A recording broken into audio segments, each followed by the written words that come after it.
இந்திய ராணுவத்தில் பணிபுரியும் போது 2 பிள்ளைகளும் ராவி நதியில் தவறி விழுந்து மரித்து விட்டார்கள். பிறகு அவர் மற்றும் அவர் மனைவி பிள்ளைகள் இழந்த துக்கத்தில் என்ன செய்வது என்று தெரியாமல் தவித்துக் கொண்டு இருக்கும் போது இயேசு கிறிஸ்து தரிசனம் கொடுத்து இருவரும் ஆண்டவருக்கென்று ஊழியம் செய்யும்படி அழைக்கப்பட்டார்கள். அவர்கள் செய்து வரும் சத்திய வேத ஆராய்ச்சி ஊழியம் ஆண்டவருடைய கிருபையால் வல்லமையாக நடைபெற்று வருகிறது. அவர்கள் கொடுக்கும் ஆண்டவருடைய வார்த்தையை நாம் கேட்போம். இந்திய தேசத்தில் எழுப்புதல் வேண்டும். இயேசு சிந்திய ரத்தம் தெளித்திட வேண்டும். ஆத்தும அறுவடை செய்திட வேண்டும். சீடரை எங்கும் அனுப்பிட வேண்டும்.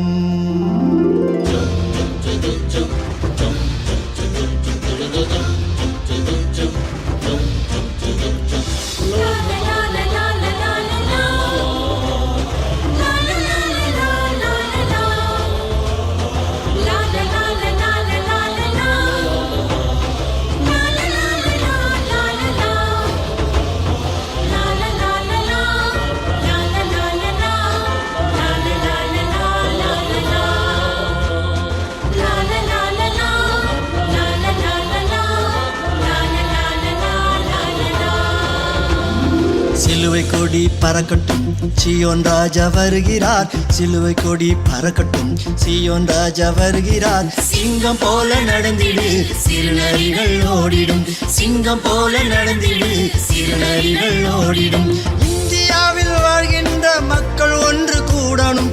இந்தியாவில் வாழ்கின்ற மக்கள் ஒன்று கூடணும். இமய முதல் குமரி வரை ஜெபாவி பொழியணும். இமய முதல் குமரி வரை ஜெபாவி பொழியணும். இமய முதல் குமரி வரை ஜெபாவி பொழியணும். சிலுவை கொடி பறக்கட்டும், சீயோன் ராஜா வருகிறார். சிலுவை கொடி பறக்கட்டும், சீயோன் ராஜா வருகிறார். சிங்கம் போல நடந்திடு, சிறுநரிகள் ஓடிடும். சிங்கம் போல நடந்திடு, சிறுநரிகள் ஓடிடும்.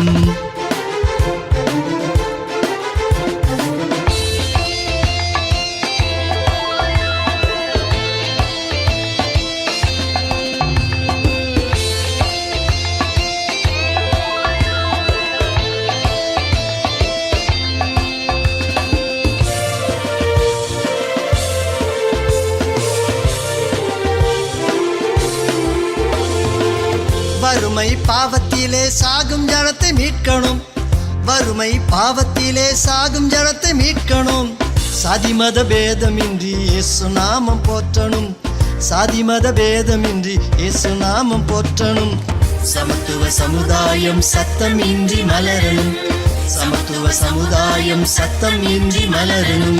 சிலுவை கொடி பறக்கட்டும், சீயோன் ராஜா வருகிறார். சிலுவை கொடி பறக்கட்டும், சீயோன் ராஜா வருகிறார். சிங்கம் போல நடந்திடு, சிறுநரிகள் ஓடிடும். சிங்கம் போல நடந்திடு, சிறுநரிகள் ஓடிடும்.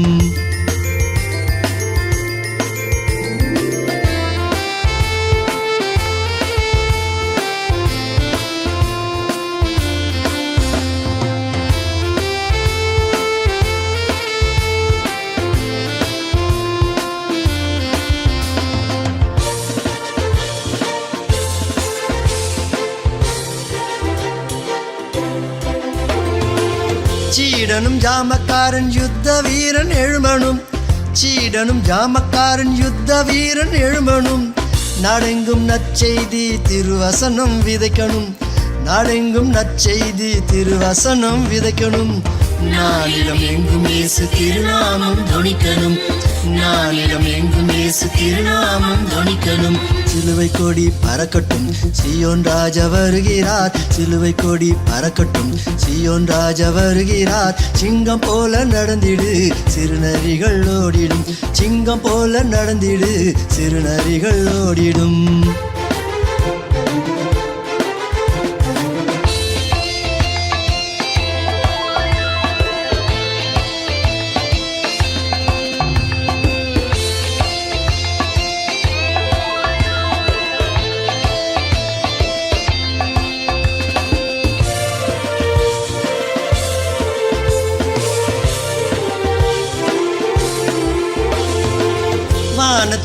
தூதர் கூட்டம் எக்காளதுணி கேட்கும்போது, வானத்தில் தூதர் கூட்டம் எக்காளதுணி கேட்கும்போது, இயேசு ராஜா வருவாரு எதிர்கொண்டு அழைக்கணும், இயேசு ராஜா வருவாரு எதிர்கொண்டு அழைக்கணும். பரிசுத்த கூட்டமாக பரலோகம் போகணும், பரிசுத்த கூட்டமாக பரலோகம் போகணும். சிலுவை கொடி பறக்கட்டும், சீயோன் ராஜா வருகிறார், சிலுவை கொடி பறக்கட்டும், சீயோன் ராஜா வருகிறார். சிங்கம் போல நடந்திடு, சிறுநரிகள் ஓடிடும், சிங்கம் போல நடந்திடு, சிறுநரிகள் ஓடிடும். இந்தியாவில் வாழ்கின்ற மக்கள் ஒன்று கூடணும், இந்தியாவில் வாழ்கின்ற மக்கள் ஒன்று கூடணும். இமய முதல் குமரி வரை ஜெபாவி பொழியணும், இமய முதல் குமரி வரை ஜெபாவி பொழியணும், இமய முதல் குமரி வரை ஜெபாவி பொழியணும். சிலுவை கொடி பறக்கட்டும், சீயோன் ராஜா வருகிறார், சிலுவை கொடி பறக்கட்டும், சீயோன் ராஜா வருகிறார். சிங்கம் போல நடந்திடு, சிறுநரிகள் ஓடிடும், சிங்கம் போல நடந்திடு, சிறுநரிகள் ஓடிடும்.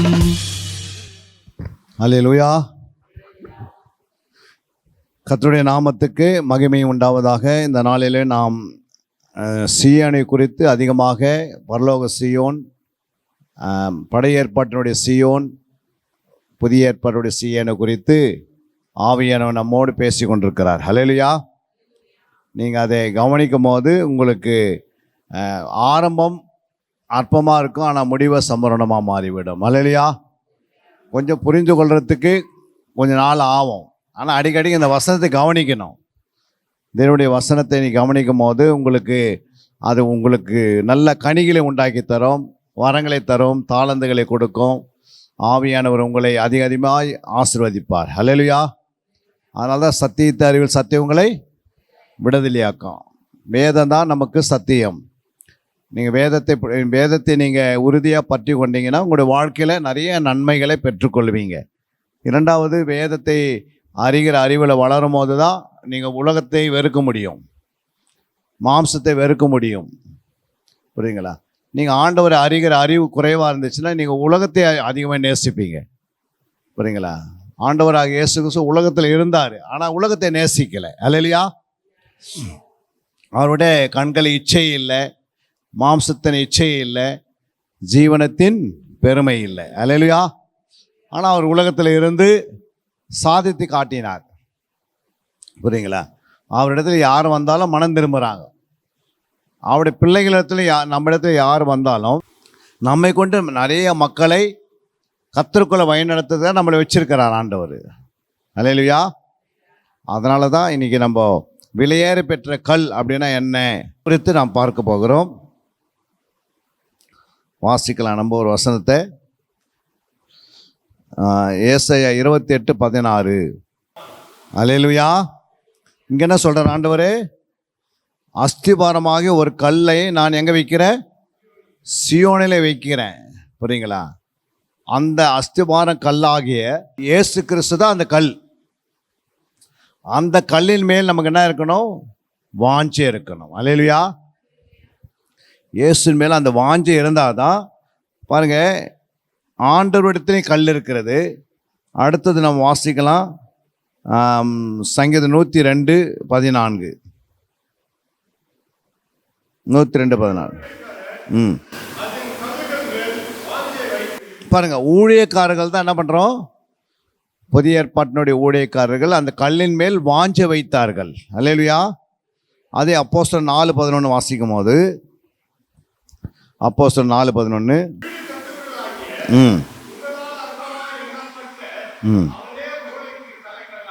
பாருங்க, அவரே என்ன பண்ணிட்டாரு? மூளைக்கு தலைக்கல்லா மாறிட்டாரு. அல்லேலூயா. அடுத்த ஒரு வசனம் வாசிக்கல நீங்க, 1 பேதுரு 2:6.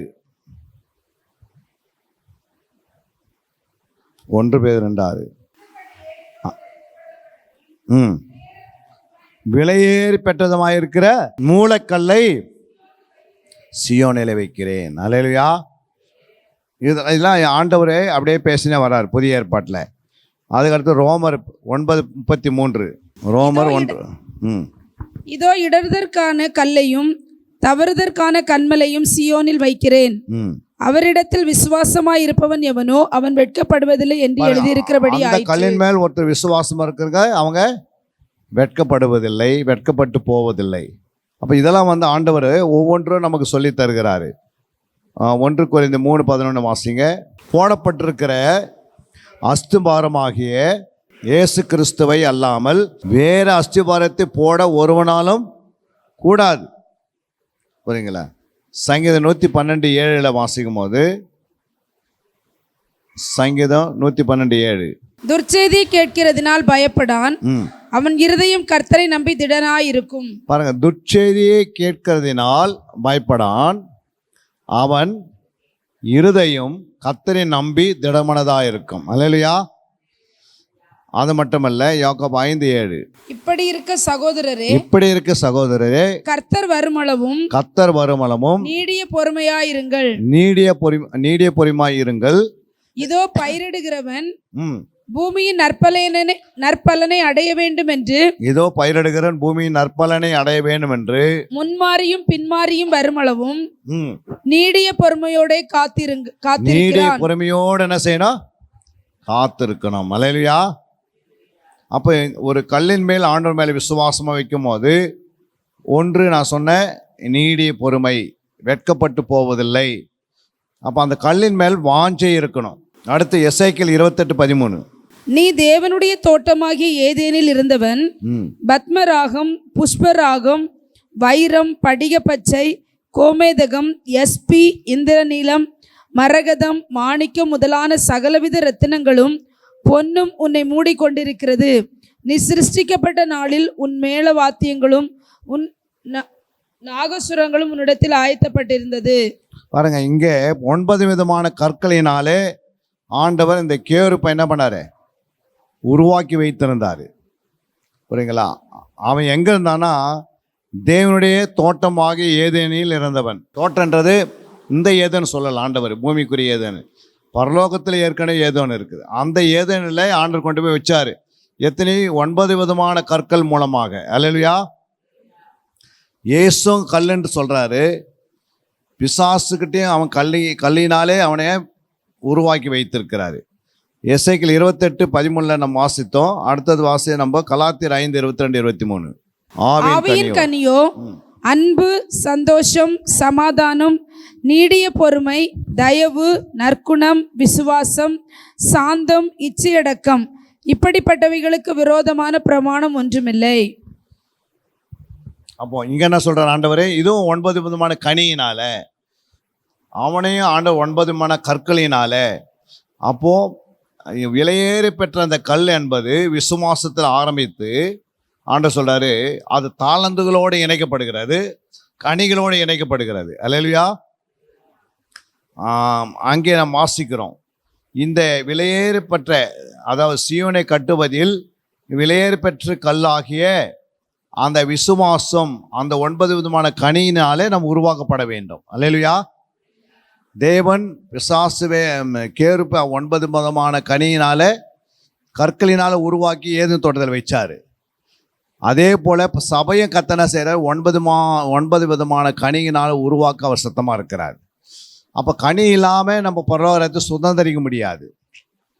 அதை தான் ஆண்டவர் சொல்கிறார். ஆண்டவர் மத்தேயு 7:20 நீங்கள் 19-20 வாசித்து பாருங்க. நல்ல கனி கொடாத மரமெல்லாம் வெட்டுண்டு அக்கினியிலே போடப்படும், ஆதலால் அவர்களுடைய கனிகளாலே அவர்களை அறிவீர்கள். அடுத்தது, பரலோகத்தில் இருக்கிற என் பிதாவின் சித்தத்தின்படி செய்கிறவனே பரலோக ராஜ்யத்தில் பிரவேசிப்பானே அல்லாமல் என்னை நோக்கி கர்த்தாவே கர்த்தாவே என்று சொல்லுகிறவன் அதில் பிரவேசிப்பதில்லை. பரலோகத்தில் இருக்கிற என் பிதாவின் சித்தத்தின்படி செய்கிறவனே பரலோக ராஜ்யத்தில் பிரவேசிப்பான் அல்லாமல். அப்போ பரலோகத்தில் யார் போய் பிரவேசிப்பாங்க? பிதாவின் சித்தத்தின்படி செய்யணும். அப்போ பிதாவின் சித்தம் என்ன? பிதாவின் சித்தம் தான் அந்த கனிகளினாலே உருவாக்கப்பட வேண்டும். அப்போ சபை எதில் உருவாக்கப்படணும்? கனியினால. புரியுங்களா? அப்போ சீயோனை கட்டி மகிமையை வெளிப்படனா ஆண்டவர் என்ன செய்கிறாரு? விலையேறி பெற்ற கற்களினாலே, பொன்னியினாலே, வெள்ளியினாலே நம்மளை கட்டுறாரு. எப்படி கட்டுறாரு? 9 விதமான கனியினாலே கட்டுறாரு, 9 விதமான வரங்களினாலே கட்டுறாரு, 9 விதமான தாளந்துகளினாலே நம்மளை கட்டுறாரு. அல்லேலூயா. அப்போ இதெல்லாம் நம்மக்கிட்ட இல்லை அப்படின்னா, கர்த்தாவே கர்த்தாவே இரவும் பகலும் நம்ம கூப்பிட்டு வந்தால் கூட ஆண்டு பதில் கொடுக்க மாட்டார். பிதாவின் சித்தம் என்ன, விசுவாசிகள் என்ன செய்யணும், ஊழியர்கள் என்ன செய்யணும்னா கனி கொடுக்கணும். ஒரு கனி உள்ள ஜீவியம், ஒரு அன்பு இருக்குதா நம்மக்கிட்ட? என்ன அன்பு இருக்குது? தெய்வ அன்பு இருக்கா? மனசீக அன்பு இருக்கிறதா? இல்லை மாயமலமான அன்பு இருக்கா? நம்மை நாமே சோதித்து பார்க்கணும். தேவ அன்பு தீமையை ஏற்றுக்கொள்ளும், மனுஷனுடைய அன்பு தீமையை ஏற்றுக்கொள்ளாது.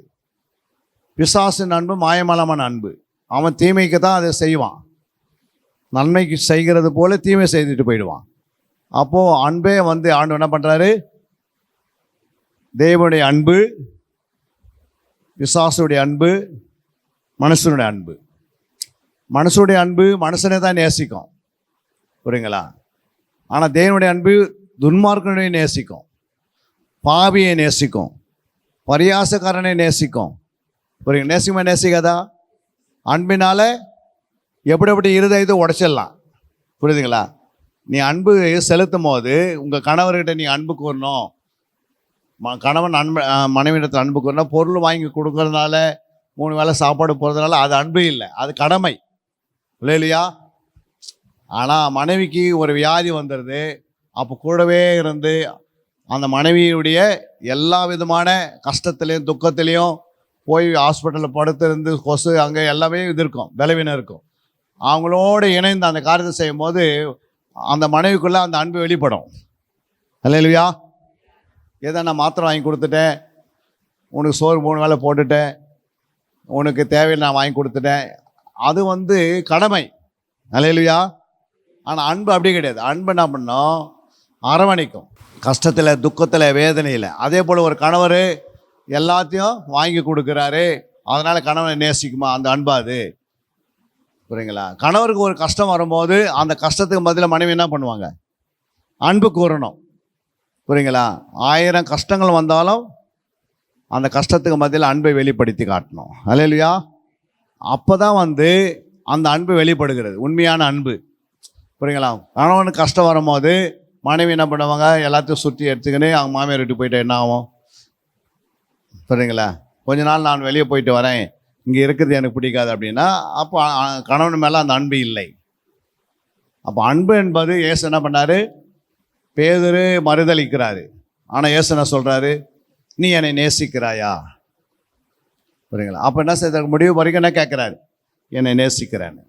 யாரெல்லாம் அவர் குத்தினார்களோ, திட்டினார்களோ, வாரினால் அடித்தார்களோ, என்ன செய்தாலும் அவரை பாடுபடுத்தினார்களோ, உபத்திரப்படுத்தினாங்க, துன்பப்படுத்தினாங்க. ஆனால் இயேசு என்ன பண்ணார்? பிதாவே இவர்களை மன்னி என்றார்.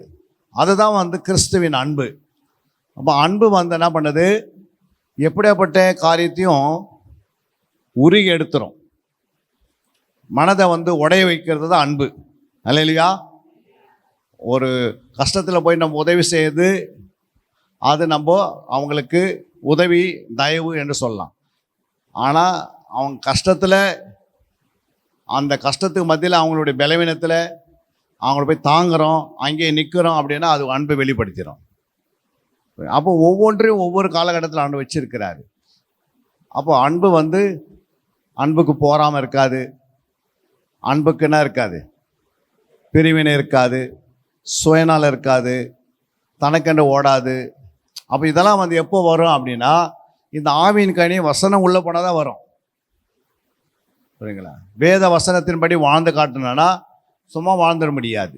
அதனால தான் ஆண்டவர் சொன்னார், கனி உருவாகிற இடம் எது அப்படின்னு பார்க்கும்போது ஆண்டவர் சொல்கிறாரு இயேசுவை பார்த்து, இந்த வசனங்களை இரவும் பகலும் நீ தியானம் பண்ணி கொண்டே இரு, நான் சொன்னபடி நடந்து கொண்டே இரு, கை கொண்டே இருன்னு சொல்கிறாரு.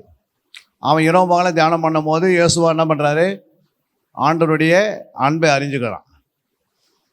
ஈசாக்கும் தன்னுடைய தகப்பன் கொண்டு போய் பலிபீடத்தில் பலி செலுத்தும் போதும், ஏன்பா எல்லாம் இருக்குது, எங்கே பலிக்காக ஆடு எங்கன்னு கேட்கும் போது, அப்போது அவன் கேட்குற வயசு அவனுக்கு இருக்குது, தெரியுது. அப்போ ஆபிரகாம் கர்த்தர் பார்த்து கொள்வார் அப்படின்னு சொன்ன பிறகு ஈசாக்கை கொண்டு போய் பலிபீடத்தில் படுக்க வைத்து கத்தி எடுத்து வெட்டுற வரைக்கும் ஈசாக்கு என்ன பண்ணல? அப்பாவுடைய வார்த்தைக்கு கீழ்ப்படைந்து அப்படியே இருந்தான். என்னடா அப்பா கீழே சொன்னார் கர்த்தர் பார்த்துக்கொள்ளலாம் சொல்லிட்டு என்னை தூக்கி இப்போ பலிபீடத்தின் மேலே வைக்கிறாரு, அப்போ அப்பா போய் சொல்கிறாரா? புரியுங்களா? அப்போ ஆண்டோடைய வேலை இன்னும் வரலை. புரியுங்களா? பலிபீடத்தை கட்டுற வரைக்கும் ஆண்டவர் அமைதியாக இருந்தார். ஈசாக்கு கொண்டு பலிபீடத்தை வைக்கிற வரைக்கும் அமைதியாக இருந்தார். புரியுங்களா? கத்தி எடுத்து ஓங்கும் போது தான் என்ன ஆகுது? அப்போ தான் ஆண்டவர் பேச ஆரம்பிக்கிறார். அப்போது ஆபிரகாமுக்குள்ள விசுவாசம் இருந்தது, தேவ அன்பு வெளிப்பட்டது. அல்லேலூயா. அப்போ கனி வந்து ஒன்று வேத வாக்கியங்களை தியானம் பண்ணும் போது, அந்த வசனங்களை ஆராயும் போது இந்த அன்பு உருவாகிடுது. புரியுங்களா? வேற எந்த சிஸ்டத்தில் அன்பு தானாக வராது உள்ள. புரியுங்களா? தியானம் இல்லை அப்படின்னா உனக்குள்ள அன்பு உருவாக முடியாது. ஆராய்ந்து பார்க்கலன்னா உனக்கு அறிவு உருவாகாது. இது ரெண்டுமே எப்படி இருக்கு? ஆராய்ந்து பார்க்கும்போது வேத அறிவு உருவாகுது, வேதத்தை தியானம் பண்ணும்போது அன்பு உருவாகுது. அல்லேலூயா. அப்போ தியானம் பண்ணும்போது இந்த வசனம் உன்னுடைய இருதயத்துக்கு போய் இருதயத்தில் தியானிக்கிற. சங்கீதம் 39:3 வாசிக்கும் போது, என் இருதயம் எனக்குள் அனல் கொண்டது, நான் தியானிக்கையில் அக்கினி மூண்டது, அப்பொழுது என் நாவினால் விண்ணப்பம் செய்தேன். அப்போது நான் என் நாவினாலே விண்ணப்பம் செய்தேன். அப்போது இருதயம் வந்து அனலாமல் இருக்கிறது, தியானிக்கும் போது அக்னியும் இருக்கிறது. அப்போ வாயினாலே அவன் விண்ணப்பம் பண்ணுறான், ஆண்டவர் விண்ணப்பத்தை கேட்குறாரு. அதே 49:3 வாசத்தை பார்த்தீங்கன்னா, என் வாய் ஞானத்தை பேசும், என் இருதய உணர்வை தியானிக்கும். அல்லேலூயா. அப்போது வாய் வந்து ஞானத்தை பேசணும், புரியுதுங்களா? இருதயத்தில் உணர்வு இருக்கணும். என் ஜனங்கள் உணர்வு இல்லாமல் சங்காரமாகிறார்கள், உணர்வில்லாத அவங்க பைத்தியமாயிடுறாங்க. அப்போ உணர்வு உள்ள ஒரு இருதயம் நமக்கு வேணும். வசனம் உள்ளே போய் அது உணர்வு அடையும் போது தான் அது என்ன பண்ணுது? வசனம் உடைந்து ஆவியாக, இரத்தமாக, ஜலமாக மாறிடுது. புரியுதுங்களா? எப்படி ஒரு விதையை ஒரு வேர்க்கடல் எடுத்து அந்த வேர்க்கடலுக்குள்ள நீங்கள் தீ வச்சுன்னா நெருப்பு வச்சு எரியுமா? என்னம்மா எரியுமா? எரியாது. ஏன்னா அது எப்படி இருக்கு? காய்ந்தது போல மாறி. ஆனால் அதுக்குள்ளே வந்து எரியக்கூடிய சக்தி அதுக்குள்ளே இருக்குது. அந்த வேர்க்கடையில் என்ன இருக்குது? ஆனால் அது பார்க்கறதுக்கு அதை வச்சு நெருப்பு வச்சா இதாகுது. ஆனால் அதே நீ செக்கில் போட்டு எண்ணெய் எடுத்து வச்சு எரிய வச்சுன்னு எரியுது. ஒரு அந்த எண்ணெயை எரி வைக்கும். அந்த எண்ணெயில் ஒரு சின்ன ஒரு ஒரு திரியை போட்டு உனக்கு வெளிச்சத்தை உண்டாக்கி தருது. அது வந்து அது விதையாக தான் இருக்குது.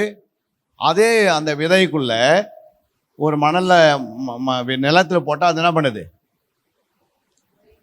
நிலத்தில் போட்டு தண்ணி ஊற்ற என்ன பண்ணுது? முளைத்து எழும்பி அதுக்குள்ளே ஒரு உயிரும் இருக்குது, எண்ணெயும் இருக்குது, புரியுது? எரியக்கூடிய சக்தியும் இருக்குது, வெளிச்சத்தை கொடுக்குதான் இருக்குது. ஆனால் அதனால் அதை வச்சு என்ன பண்ண முடியாது? அதை கையில் வச்சுன்னுக்கிறதுனால அதை பயன்படுத்தும் போது தான் அது யூஸ் ஆகுது. அப்போ அந்த வேர்க்கடலையை உருவாக்கம் எது? வேர்க்கடலை பூமியில் எப்படி வந்தது? பூமிக்குள்ளே வேர்க்கடலை எப்படிமா வந்தது?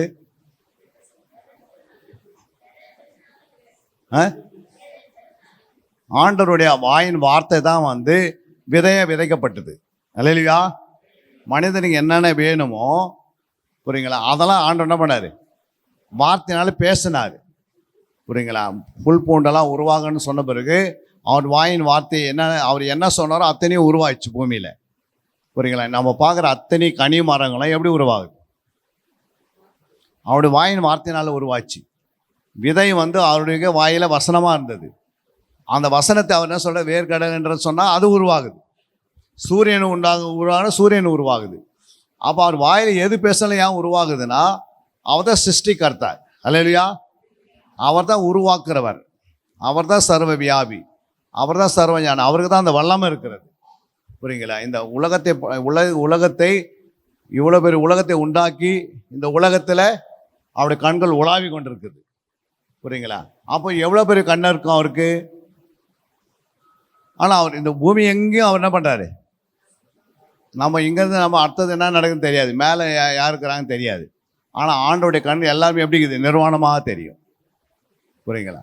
அப்போ அவ்வளோ பெரிய தேவன் வந்து இந்த வார்த்தைக்குள்ளே வெளிச்சம் இருக்கிறது, வார்த்தைக்குள்ள தீபம் இருக்கிறது, வார்த்தைக்குள்ள ஜீவன் இருக்கிறது, வார்த்தைக்குள்ள வல்லம் இருக்கிறது, வார்த்தைக்குள்ள பலன் இருக்கிறது, எல்லாத்தையும் எழுதப்பட்டுக்குது. நம்ம வாசிக்கிறோம் தவிர அது கவனிக்கிறது இல்லை. புரியுங்களா? அன்றைக்கி இயேசு வந்து டைரெக்டாக என்ன பண்ணார்? அவர் இறங்கி வேலை செய்தார். அவர் மரித்து உயிர்த்தெழுந்தனால இப்போ அவருடைய வார்த்தை என்ன பண்ணுது? அந்த வேலையை செய்யுது. அந்த வேலையை அந்த வார்த்தை நம்மகிட்ட கொடுக்க வச்சு செய்ய வைக்கிறார் ஆண்டவர்.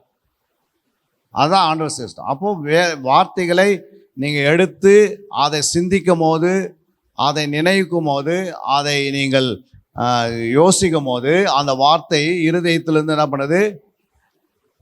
இருதயத்துக்குள்ள வார்த்தையாக இருக்காது. அது ஜீவனாக, ஆவியாக, அப்புறம் ஜலமாக மாறிவிடும். அதான் தியானம். புரியுங்களா? மாடு வந்து எவ்வளோதான் மேய்ந்திருந்தாலும் அது அசை போடலைன்னா, மாடு அசை போடலைன்னா பால் கொடுக்க முடியாது.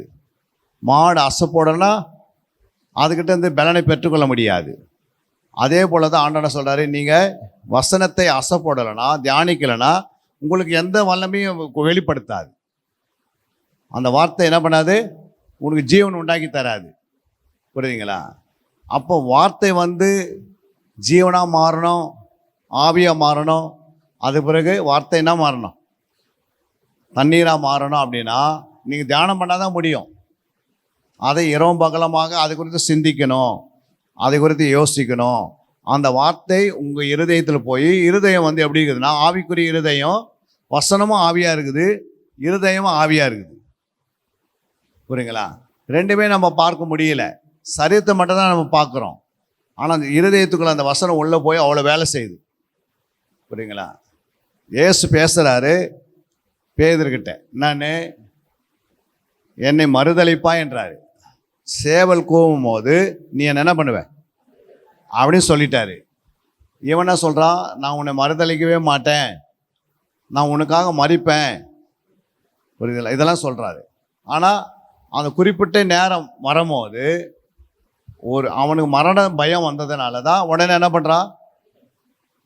உடனே இயேசு மறுதளிக்கிறான். அப்போ மறுதளிக்கும் போது சேவல் என்ன பண்ணுது? கூவுது. உடனே அந்த வார்த்தையை நினைவு கூறுறான் அப்படின்னு வசனம் இருக்கும். அந்த வசனத்தை அவன் நினைவு கூர்ந்தபடினால் அவன் மனம் கசந்து அழுதான். அப்போ வசனம் எங்கே இருக்குது?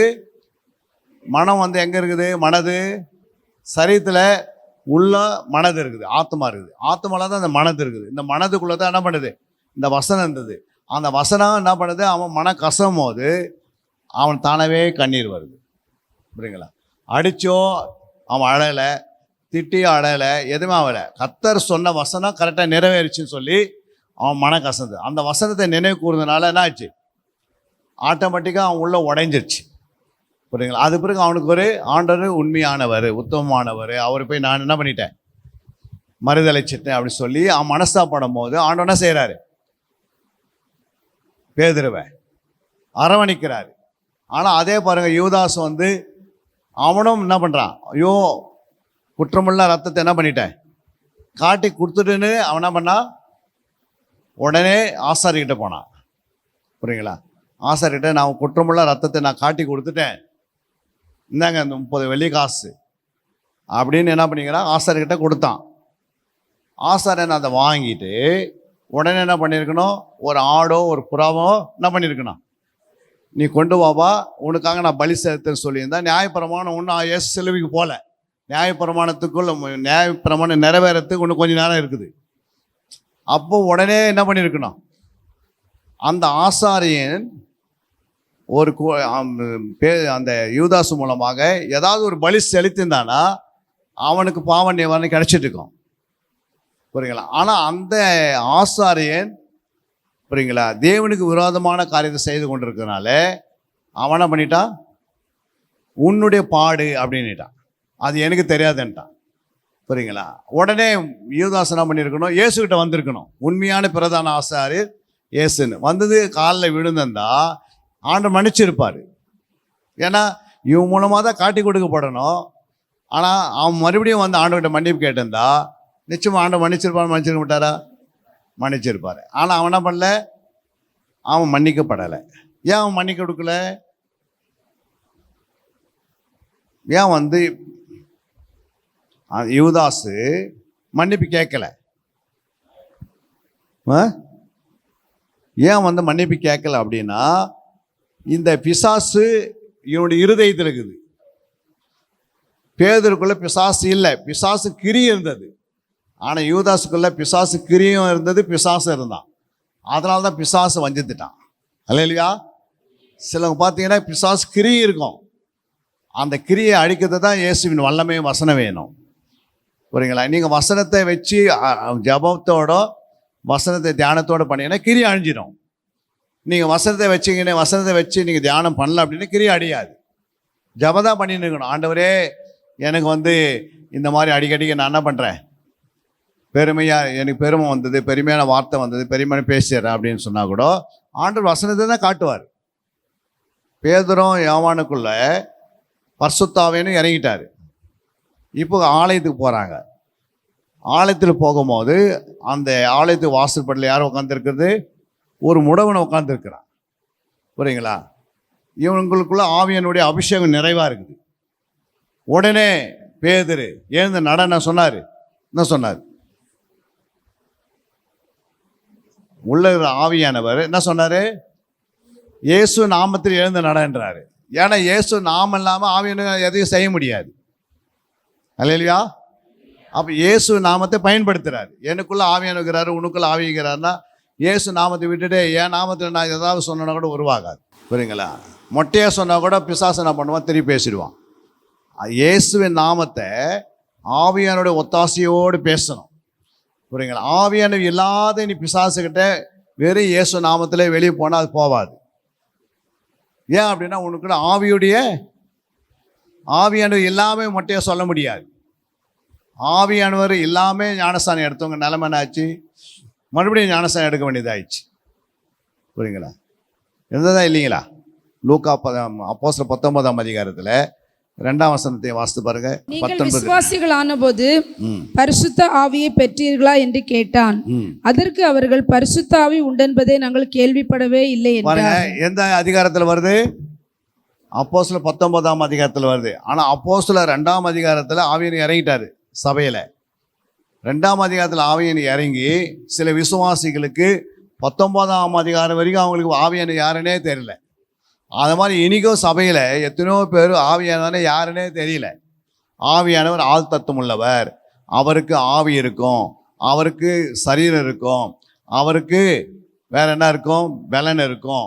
அப்படி ஆவியானவரும் இயேசு போல ஒரு ஆள் தத்துவம் உள்ளவர். அல்லேலூயா. அவரும் ஒரு கேரக்டர். அதனால தான் அவர் பேர் வந்து பரிசுத்த ஆவின்னு சொல்லலை, பரிசுத்த ஆவி ஆனவர் அப்படின்னா ஒரு மனுஷனை குறிக்குது. அல்லேலூயா. அவரும் பரிசுத்த ஆவியானவர் மனுஷனாகவும் நிற்க முடியும். புரியுதுங்களா? ஆவியை அனுப்பி குணமாக்க முடியும் இயேசு வைத்து. அல்லேலூயா. அப்போ ஆவியானவர் ஆள் தத்துவம் முடியும்னு நமக்கு தெரியணும். அப்போ இவங்க கேட்குறாங்க, இது வரைக்கும் நாங்கள் பரிசுத்த ஆவியானவர் என்ன பண்ணல, கேள்விப்படவே இல்லையே. அப்போ அடுத்த வசனம் வாசித்து பாருங்க. நீங்கள் விசுவாசிகளான போது பரிசுத்த ஆவியை பெற்றீர்களா என்று கேட்டான். அதற்கு அவர்கள் பரிசுத்த ஆவி உண்டென்பதை நாங்கள் கேள்விப்படவே இல்லை என்றார்கள். அப்பொழுது அவன், அப்படியானால் நீங்கள் எந்த ஞானஸ்நானம் பெற்றீர்கள்? நீங்க எந்த ஞானஸ்நானை பெற்றீர்கள்? அதற்கு அவர்கள், யோவான் கொடுத்த ஞானஸ்நானம் பெற்றோம் என்றார்கள். யோவான் என்ன ஞானஸ்நானம் கொடுத்தாரு? யோவான் என்ன ஞானஸ்நானம் கொடுத்தாரு? இல்லை, யோவான் என்ன ஞானஸ்தானம் கொடுத்தாருன்னா பிதா குமாரன் பரிசுத்த நாமத்தை கொடுக்கல. ஒரு ஞானஸ்தானம் கொடுக்கும்போது யார் பேர் எடுப்பாங்க? பிதா குமாரன் பரிசுத்த, இந்த 3 பேரை வச்சு தான் என்ன பண்ணணும், ஞானஸ்தானம் கொடுக்கணும். இதில் 3 இல்லை. அன்னைக்கு யோவான் ஞானஸ்தானம் கொடுக்கும்போது இயேசுவே வந்து யார்கிட்ட வாங்கிக்கிறாரு? யோவான் ஞானஸ்தானம். அப்போ யோவான் ஞானஸ்தானம் பிதாவின் நாமத்தில் கொடுக்குறாரு. யாருடைய நாமத்தினால? பிதாவின் நாமத்தில் கொடுத்ததுனால இன்னும் இயேசு நாமம் வரல, பரிசுத்தாயும் வரல. அதனால தான் அவங்க பெற்றுக்கொள்ளாமல் இருக்கிறாங்க. அப்போ பவுல் என்ன செய்கிறாரு? மறுபடியும் அடுத்த வசனத்தில் பார்க்கும்போது வாசிங்க. அப்பொழுது பவுல், யோவான் தனக்கு பின் வருகிறவராகிய கிறிஸ்து இயேசுவில் விசுவாசிகளாய் இருக்க வேண்டும் என்று ஜனங்களுக்கு சொல்லி மன திரும்புதலுக்கு ஏற்ற ஞானஸ்நானத்தை கொடுத்தானே என்றான். பாருங்க, அங்க என்ன பண்றாரு? இயேசு ஒருத்தர் இருக்கிறான்னு அவங்க சொல்கிறாங்க, இயேசு அவங்க இருதயத்தில் ஏற்றுக்கிறாங்க. அல்லேலூயா. அன்றைக்கி யோமஸ்தானம் கொடுக்கும்போது இயேசு இவங்களுக்கு என்ன பண்ண தெரியாது, டைரெக்டாக மனம் திரும்புவதற்காக வராங்க. ஆனால் அந்த ஞானஸ்தானம் வச்சு காலத்தை ஓட்ட முடியாது. இப்போ இயேசுக்கிட்ட வாணி அப்படின்றாரு. அப்போ இயேசு நாமத்தில் அவங்க இயேசு நாமத்தை ரெசீவ் பண்ணதுனால, ஏற்றுக்கொண்டதுனால, இப்போது பவுல் என்ன பண்ணுறாரு, பிதா குமார் பரிசுத்த நாமத்தினால அவங்களுக்கு என்ன பண்ணுறாரு, ஞானஸ்தானம் கொடுக்குறாரு. அடுத்தது, அதை கேட்டபோது அவர்கள் கர்த்தராகி இயேசுவின் நாமத்தினாலே ஞானஸ்நானம் பெற்றார்கள். இயேசு கிறிஸ்து நாமத்தினாலே ஞானஸ்நானம் பெற்றார்கள். புரியுங்களா? யார் மூலம் பெற்றாங்க? இயேசு கிறிஸ்துவின் நாமத்தினாலே ஞானஸ்நானம் பெற்றுக்கொண்டார்கள். புரியுங்களா? கொடுக்கிறவர் பவுல் அங்கே சொல்லப்பட்டிருக்கு. அப்புறம் உடனே என்ன பண்றாரு அவரு? அடுத்த வசனம், அல்லாமலும் பவுல் அவர்கள் மேல் கைகளை வைத்தபோது பரிசுத்த ஆவி அவர்கள் மேல் வந்தார். அப்பொழுது அவர்கள் அந்நிய பாஷைகளை பேசி தீர்க்க தரிசனம் சொன்னார்கள். உடனே என்ன பண்றாங்க? பரிசுத்த ஆவி அவங்க மேல வந்தாரு. உடனே அவங்க அந்நிய பாஷை பேசுறாங்க. உடனே அவர்கள் தீர்க்க தரிசனம் உரைக்கிறாங்க. அவங்களும் ஒரு ஊழியக்காரமாக மாறுறாங்க. அல்லேலூயா. ஆனால் 2ஆம் அதிகாரத்துலேருந்து அப்போஸ்தலர் 2ஆம் அதிகாரத்து 19 வரைக்கும் அவங்க என்ன நடக்குதுன்னு அவங்களுக்கு தெரியாது. அப்போ ஆவியானவர் நம்ம மேலே வரல அப்படின்னா இயேசு நாம வெறுமையாக சொன்ன ஏற்றுக்கொள்ள முடியாது. அல்லேலூயா. இயேசு நாமத்தில் பரிசுத்த ஆவியும் இருக்கணும், பிதாவின் வல்லமையும் இருக்கணும். புரியுங்களா? ஒரு ஒரு கோல்டை நீங்கள் கொண்டு வரீங்க, மண்ணிலேருந்து ஃபஸ்ட்டு எடுக்கிறோம். புரியுங்களா? அதை உருகணும். புரியுங்களா? அப்போ அது உருகத்துக்கு என்னென்ன வேணும்? அக்னி வேணும். வேற என்ன வேணும்? வேற என்னம்மா வேணும்? ஃபஸ்ட்டு ஒன்று அக்னி வேணும். ரெண்டாவது என்ன வேணும்? ஆசிடா சொல்லுங்க. ஒரு அக்னி, ஒரு கோல்டை உருகிறதுக்கு ஃபஸ்ட்டு அக்னி வேணும். ரெண்டாவது என்ன வேணும்? ஒரு முத்திரை வேணும். அது ஷேப் கொண்டு வரத்துக்கு. ஷேப் வேணுமா வேணாவா? ஷேப். அதை தான் ஆவியானவர் செய்வார். அப்போ ஒரு கோல்டை எடுத்து அக்னியில் போடும்போது அதுதான் வல்லமை. பிதாவின் வல்லமை எது? அதை உருகக்கூடிய வேலையை பிதா செய்கிறார். புரியுங்களா? அது உருகி எடுத்த பிறகு அது என்ன பண்ணுது? அதுக்குள்ள ரெண்டாவது என்ன பண்ணுறாரு? ஷேப்பு கொண்டு வர்றது பரிசுத்த ஆவியானவர். புரியுங்களா? ஒரு ஷேப் ஒரு பிஸ்கெட் மாதிரி உருவாக்கிறாங்க. அதுக்கு பிறகு இயேசு என்ன பண்ணுறாரு? அதில் முத்திரம் மோந்திரமாக என்ன பண்ணுறாரு? ஒன்று உருவாக்கி வெளியே கொண்டு வந்துடுறாரு. அல்லேலூயா. அப்போ அந்த அக்னி வேலை செய்யறதுக்கு 3 பேரே வேணும். ஒரு விளக்கு எரிகிறது. அந்த விளக்கை நீங்கள் பார்க்குறீங்க, அதில் எத்தனை கலர் இருக்குது? விளக்கு எரிஞ்சு கொண்டிருக்கும் போது அந்த தீபத்துக்குள்ளே எத்தனை கலர் இருக்குது? என்னென்ன கலர் பாருங்க. அந்த 3 கலர் அதுக்குள்ளே எப்படி இருக்குதுன்னா, ரெட் இருக்குது, ரெட் கலர், அப்புறம் எல்லோ கலர் இருக்குது, அப்புறம் ப்ளூ கலர் இருக்குது. புரியுங்களா? Blue, red, yellow. ப்ளூ பிதாவை குறிக்கும், எல்லோ பரிசுத்த ஆவியை குறிக்கும், ரெட்டு இயேசுவை குறிக்கும். ஆனால் அது எரிவதுக்கு யார் கொடுக்குறது? என்ன? பரிசுத்த ஆவியானவர் தராரு. பரிசுத்த ஆவியானவர் அந்த விளக்காக இருக்கிறாரு. வெறுமையான விளக்காக இருக்குது பிதா. என்ன யாராக இருக்குது? ஆவியானவர். திரியா யார் இருக்குது? இயேசு கிறிஸ்து. இவங்க 3 பேர் இணைஞ்சாதான் ஒரு லைட்டு எரியுது, ஒரு தீபம் எரியுது. ஆனால் அந்த தீபத்துக்குள்ள 3 கலர் வருது. வேற எதனா வருது? அதில் வேற ஏதாவது அதில் வல்லமை இருக்குதா?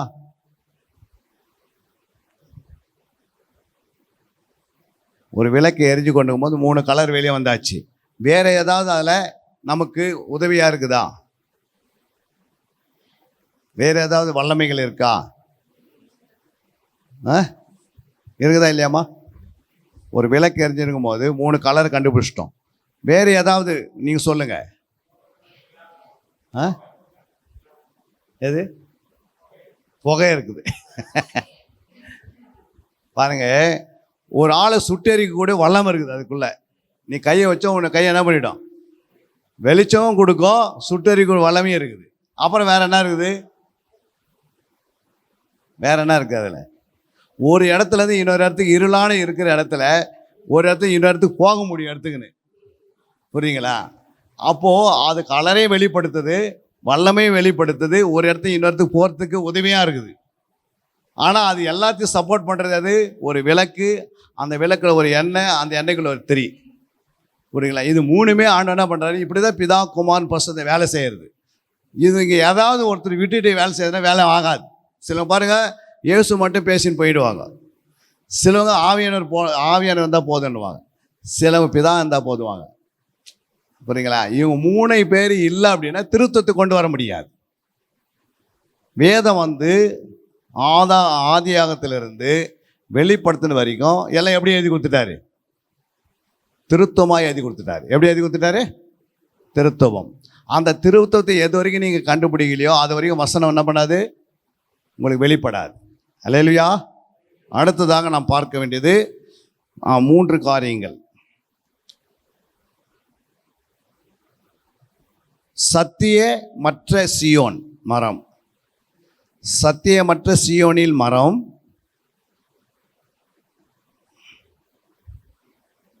இரண்டாவது, சத்தியமற்ற சீயோனில் புல். மூன்றாவது, சத்தியமற்ற சீயோனில் வைக்கோல். என்ன சொன்ன பாயிண்ட்?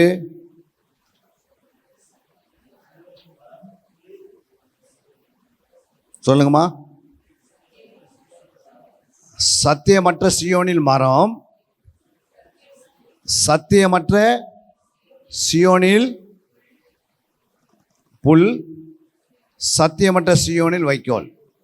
பாருங்க, சத்தியமற்ற சீயோனில் மரம் பிராக்கெட்டில் போடுங்க, வயிறு. சத்தியமற்ற சீயோனில் பிராக்கெட்டில் வயிறு. வயிறு. எழுதிட்டீங்களா? அடுத்தது நான் சொன்னேன், சத்தியமற்ற சீயோனில் நம்ம சொன்ன வைக்கோல். சத்தியமற்ற சீயோன் புல் உலக மேன்மை.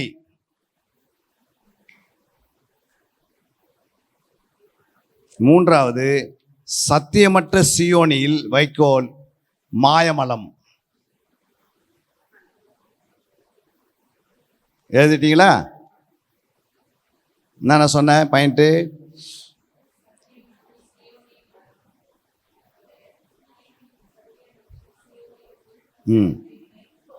சரிதான். மத்தேயு 7ஆம் அதிகாரம் 17ஆம் வசனம். மத்தேயு 7:17. அப்படியே நல்ல மரம் எல்லாம் நல்ல கனிகளை கொடுக்கும், கெட்ட மரமோ கெட்ட கனிகளை கொடுக்கும். அல்லேலூயா. இங்கே இந்த மரம் என்ன மாறிச்சு? சத்தியமற்ற சீயோனா இருந்தனால இது கெட்ட மரமாக மாறி இருக்கிறது. அல்லேலூயா. அதில் வர கனி வயிற்றுக்கு மட்டும் உபயோகமாக இருக்கிறது. பிலிப்பியர் 3ஆம் அதிகாரம் 19ஆம் வசனம். பிலிப்பியர் 3:19. அவர்களுடைய முடிவு அழிவு, அவர்களுடைய தேவன் வயிறு, அவர்களுடைய மகிமை அவர்களுடைய லட்சியே, அவர்கள் பூமிக்கு அடுத்தவைகளை சிந்திக்கிறார்கள். அல்லேலூயா. அப்போ இந்த மரம் என்ன செய்யுது? 19 அவர்களுடைய முடிவு அழிவு. அல்லேலூயா. அவர்களுடைய தேவன் வயிறு, அவருடைய மகிமை அவருடைய லட்சியே, அவர்கள் பூமிக்கு அடுத்தவைகளையே சிந்திக்கிறார்கள். அல்லேலூயா. இப்படி ஒரு கூட்ட சபையில் உட்காந்து இவங்க என்ன பண்ணுவாங்க? சியோன் மற்ற ஒரு மரத்தை போல் என்ன பண்ணுவாங்க? சபைக்குள்ளேயே இருந்து இந்த வயிற்றுக்கு மட்டும் என்ன பண்ணுவாங்க? ஆலயத்துக்கு வருவாங்க, உணவுக்கு மாட்டோம். அல்லேலூயா. இன்னொரு வசனத்தை கூட நீங்கள் வாசித்து பாருங்க. அங்கே லூக்கா 16:13. லூக்கா 16:13. எந்த ஊழியக்காரனும் 2 எஜமான்களுக்கு ஊழியம் செய்யக்கூடாது. ஒருவனை பகைத்து மற்றவனை சிநேகிப்பான், அல்லது ஒருவனை பற்றி கொண்டு மற்றவனை அசட்டை பண்ணுவான். தேவனுக்கும் உலக பொருளுக்கும் ஊழியம் செய்ய உங்களாலே கூடாது என்றார். இவங்க என்ன செய்யறாங்க? இந்த கெட்ட மரமானது சத்தியமற்ற சீயோனில் மரம் என்ன செய்யுதுன்னா உலக பொருளுக்கு மட்டும் ஊழியம் செய்வார்கள். அல்லேலூயா. எங்கே போனாலும் அவங்களுக்கு ஏதாவது கொடுத்தா தான் ஊழியம் செய்வாங்க. இவ்வளோ பேரம் பேசுவாங்க, இவ்வளோ தந்தா நான் ஊழியம் செய்கிறேன் அப்படின்வாங்க. இவ்வளோ கொடுத்தா மெசேஜ் கொடுப்பேன்னு சொல்லுவாங்க. இவ்வளோ கொடுத்தா நான் என்ன பண்ணுவேன். இப்போ நாங்கள் பீகாருக்கு போயிட்டு வந்தோம் போன வாரத்தில். கிட்டத்தட்ட பஞ்சாப் போனோம், பீகார், வெஸ்ட் பெங்கால். இங்கேருந்து பஞ்சாபுக்கு எவ்வளோ டிஸ்டன்ஸு? ஒரு 1500 கிலோமீட்டர்ஸ். 1500 கிலோமீட்டர்ஸு ட்ரெயினில் போகிறோம். அங்கே போய் ஊழியத்தை செய்து முடிச்சுட்டு அங்கேருந்து கத்தியார்னு ஒரு ஸ்டேஷன் இருக்குது. கத்தியார் என்ற மாவட்டம் பீகாரில். அந்த பஞ்சாப்லேருந்து அந்த கத்தியார் மாவட்டம் கிட்டத்தட்ட 1500 கிலோமீட்டர்ஸ். அல்லேலூயா. கீழே இருந்து மேலே போயிட்டோம். சென்ட்ரஸ் இந்தியா மேப் எடுத்து பார்த்தீங்கன்னா கீழே தமிழ்நாடு இருக்கும். தமிழ்நாட்டிலேருந்து பஞ்சாபுக்கு அடுத்தது ஜம்மு காஷ்மீர். இப்போ நீங்கள் டிஸ்டன்ஸ் பார்த்தீங்கன்னா 1800 கிலோமீட்டர்ஸ். அந்த ஊழியத்தை செய்துட்டு அங்கேருந்து நாங்கள் புறப்பட்டு அப்படியே ரைட்டில் பார்த்தீங்கன்னா கத்தியார் வெஸ்ட் பெங்கால் கிட்ட வருது. வெஸ்ட் பெங்காலுடைய பார்டர். வெஸ்ட் பெங்காலுக்கு அடுத்தது அசாமுக்கு அடுத்தது அருணாச்சல் பிரதேஷ். அப்போ அங்கே அந்த 1500 கிலோமீட்டர்ஸு அந்த இடத்துல கிட்டத்தட்ட பார்த்தீங்கன்னா அங்கே இறங்கி கத்தியார் ஸ்டேஷனில் இறங்கி அங்கேருந்து ஒரு 350 கிலோமீட்டர் காலையில் 2:30 மணிக்கு புறப்பட்டு 10 மணிக்கு நாங்கள் அந்த ஊருக்கு போய் சேரணும். அப்போது கிட்டத்தட்ட 300-400 கிலோமீட்டரில் வேன் எடுத்துக்கின்னு போய் அங்கே போய் ஊழியம் செய்துட்டு அப்படியே அங்கேருந்து ஒரு 200 கிலோமீட்டர் இன்னொரு இடத்துக்கு போனோம்.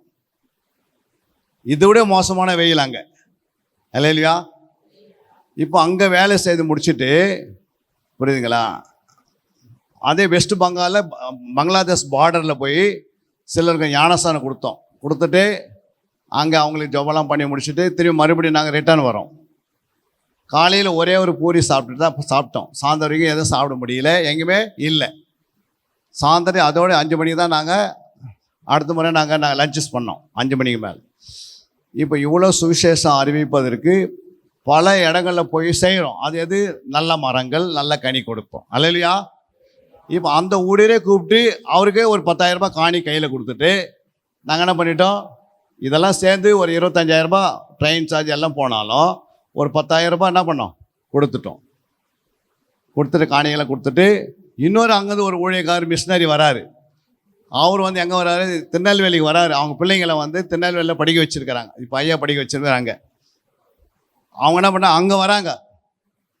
அந்த இடத்துக்கு வரத்துக்கு அவங்களுக்கு ரிசர்வேஷன் பண்ணி கொடுத்து அவங்கள வர வச்சுருக்கிறோம். அவங்க நாளைக்கு 2ஆம் தேதி, நாளைக்கு மறுநாள் தான் அவங்க ட்ரெயின் ஏறுறாங்க. அப்போது கல்கட்டாவில் ஊழியத்தை முடிச்சுட்டு கத்தியார் ரயில்வே ஸ்டேஷன் மறுபடியும் கல்கட்டாவுக்கு ஒரு நாள் ஃபுல்லாக வெயிலில் பிளாட்பாரத்தில் உட்காந்துக்கிறோம். அவ்வளோ வெயில் அந்த இடத்துல. புரியுங்களா? ஏன் அப்படின்னா இந்த கேமரா கூட ஒரு கம்ப்யூட்டர், அது ஒரு லேப்டாப்பு, இன்னொரு ஒரு கேமரா, எங்கள் கூட இருந்த நாங்கள் எடுத்து போன சாமான் இதெல்லாம் பார்த்தீங்கன்னா ஒரு 3 நாள் இதெல்லாம் தூக்கின்னு போகவே முடியாது. எங்கே தூக்கின்னு போனாலும் ஒரு கூலிக்காரனை வச்சு தான் தூக்கின்னு போனோம் ஒவ்வொரு ஸ்டேஷனில். எதுக்கு சொல்ல வரேன்னா, ஊழியம் என்பது நம்ம எதுவும் இங்கே பார்க்கறதுலாம் ரொம்ப ஈஸி. ஆனால் நம்ம சர்ச்சைக்கு வரதுக்கு கஷ்டப்படுறோம், ஜபத்துக்கு வரதுக்கு கஷ்டப்படுறோம், 4 பேருக்கு உதவி செய்து கஷ்டப்படுறோம், ஊழியத்தை கட்டி எடுப்பதுக்கு கஷ்டப்படுறோன்னா ஆண்டவர் அந்த மாதிரி இடத்துல போனால் என்ன நிலைமை வரும்? நம்ம ஊழியத்துக்கு போக முடியாது. புரியுங்களா? நாங்கள் போன சபையில் இருக்கிற அந்த விசுவாசிங்க எல்லாம் எங்கே படுத்துனுக்கிறாங்கன்னா கட்டில் கூட இல்லை, அவங்க எல்லாம் அந்த நிலத்துக்கு பக்கத்துலேயே படுத்துனுக்கிறாங்க ஓரத்தில். புரியுங்களா? அந்த காட்டில் அந்த நிலத்தில் ஓரத்தில் படுத்துனுக்கிறாங்க. அப்போ எந்த பாம்பு பூச்சி கடிச்சாலும் அவங்களுக்கு ஹாஸ்பிட்டலுக்கு போனால் கிட்டத்தட்ட 200-300 கிலோமீட்டருக்கு போனோம். புரியுங்களா? அவங்களும் விசுவாசி தான். புரியுங்களா? பாத்ரூம் போனால் தம்பி பாத்ரூம் போனால் அவ்வளோ கலிஜாக இருக்குது. தம்பி போய் நான் திரும்பி வந்துட்டார். அவனை நான் அதில் போகவே முடியாது அப்படின்ட்டாரு. அப்போ யோசித்து பாருங்கள், ஊழியம் என்பது ஆண்டவராக இயேசு கிறிஸ்துவாக அர்ப்பணிப்பு இருந்தால் தான் செய்ய முடியும். நீங்கள் அர்ப்பணிக்கணும். உங்களை அர்ப்பணித்து நீங்கள் என்ன செய்யணும்?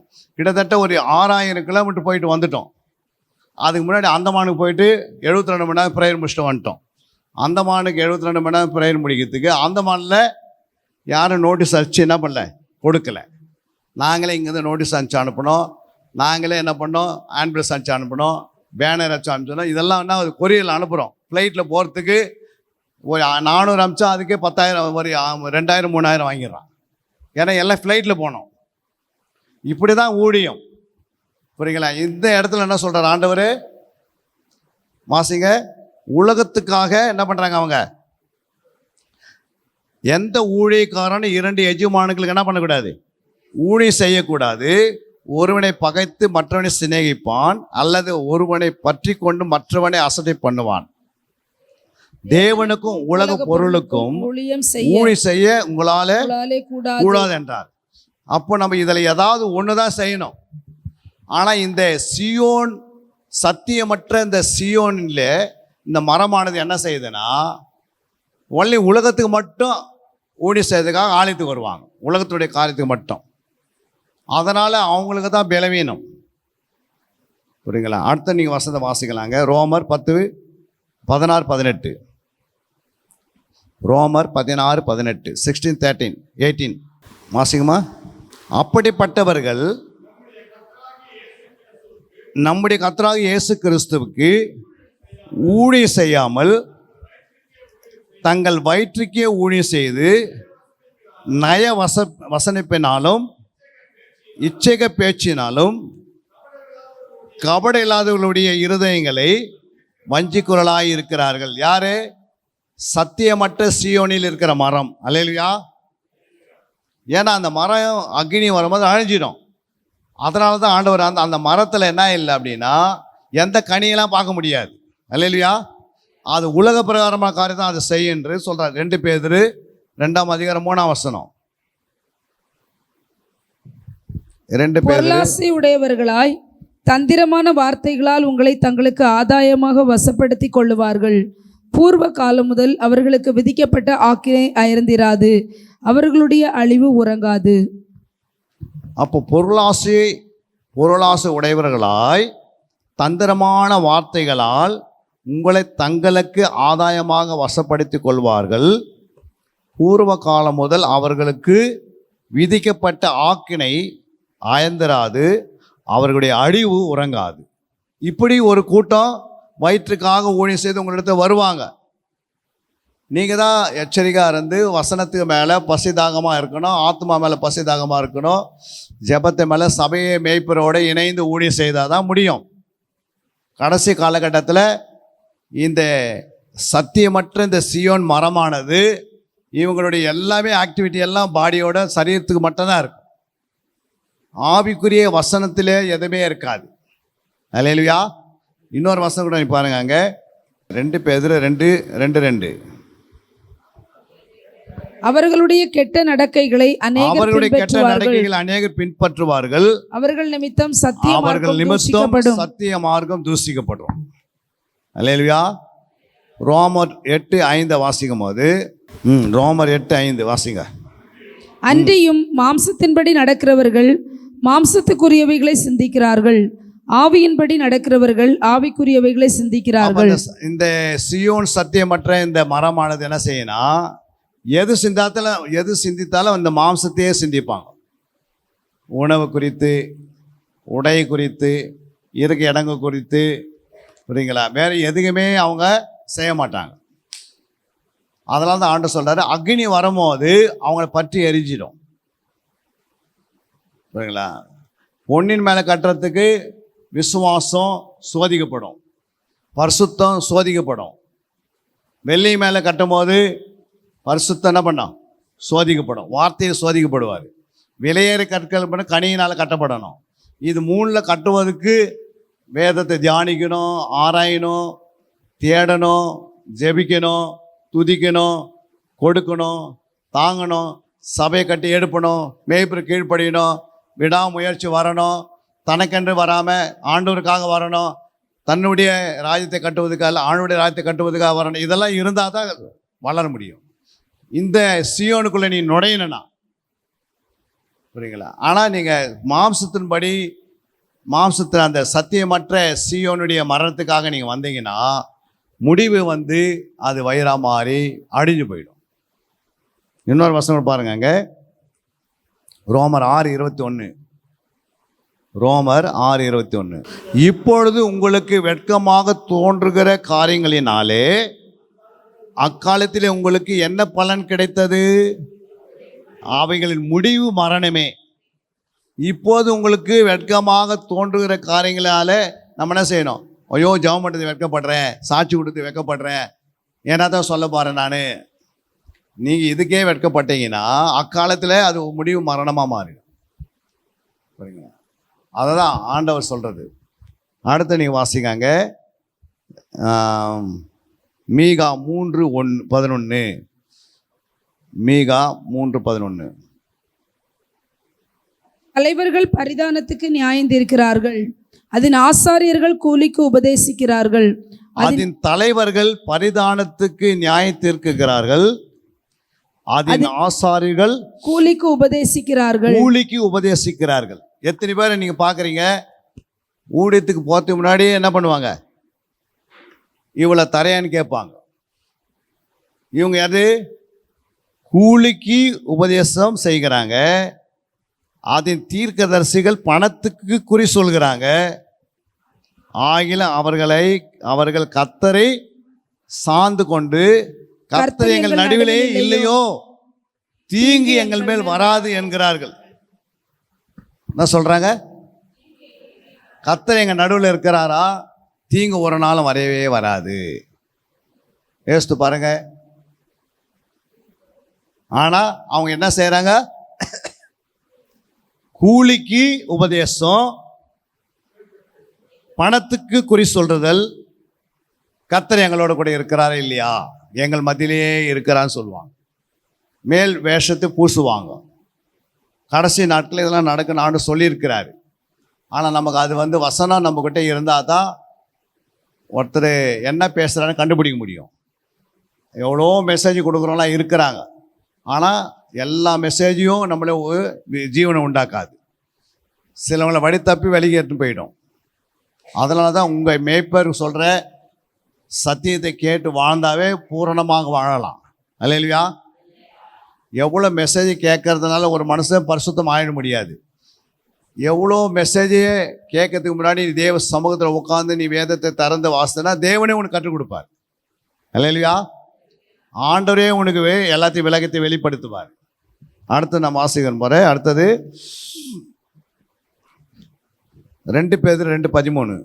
இவர்கள் ஒரு நாள் வாழ்வை இன்பமென்று எண்ணி கரைகளும் லட்சிகலமாயிருந்து உங்களோடு கூட விருந்துண்ணுகையில் தங்கள் வஞ்சனைகளினால் உல்லாசமாய் வாழுகிறார்கள். அல்லேலூயா. பிக்னிக் போயிட்டே இருக்கிறது, டூரிஸ்ட் போகிறது, அங்கே போயிட்டு ஒன்றுமே பண்ண போகிறது இல்லை. ஆனால் அங்கே போய் என்ன பண்ண போகிறாங்க? 4 குதி குதிச்சுட்டே வந்துடுவாங்க. அவ்வளோதான், முடிஞ்சு போச்சு. ஆனால் ஆண்டவர் என்ன சொல்கிறாரு? இவர்களாம் முடிவில் எப்படி இருப்பாங்கன்னு ஆண்டு சொல்கிறாரு. இவர்கள் சத்தியமற்ற மரம். புரியுங்களா? சத்தியம் இல்லை, ஆனால் சீயோனை போல வேலை செய்வாங்க. அல்லேலூயா. அதனால தான் ஆண்டவர் வசனத்தை சுற்றி காட்டுறாரு. அடுத்தது பாருங்க, 2 Thessalonians 2:12. 2 Thessalonians 2:12. அவர்கள் பொய்யை விசுவாசிக்கத்தக்கதாக கொடிய வஞ்சகத்தை தேவன் அவர்களுக்குள் அனுப்புவார். எதை விசுவாசிப்பாங்க? பொய்யான அற்புதம், பொய்யான மாயான அற்புதம். புரியுங்களா? தீர்க்க தரிசனம். ஆண்டவர் அதை பண்ணுறாரு, இது பண்ணுறாரு, வாங்க அப்படின்றாரு. உனக்கு என்ன பண்ணுவார்? தேவையெல்லாம் சந்தித்துருவார். ஆசீர்வாதமாக சொல்லி வார்த்தைகளை அவங்க சொல்கிறது எப்படின்னா, அவர்கள் பொய்யை விசுவாசிக்கத்தக்க கொடிய வஞ்சகத்தை தேவன் அவர்கள் என்ன பண்ணுவார்? அனுப்புவார். அடுத்து பாருங்க, ஏசாயா 56:10. ஏசாயா 56:10.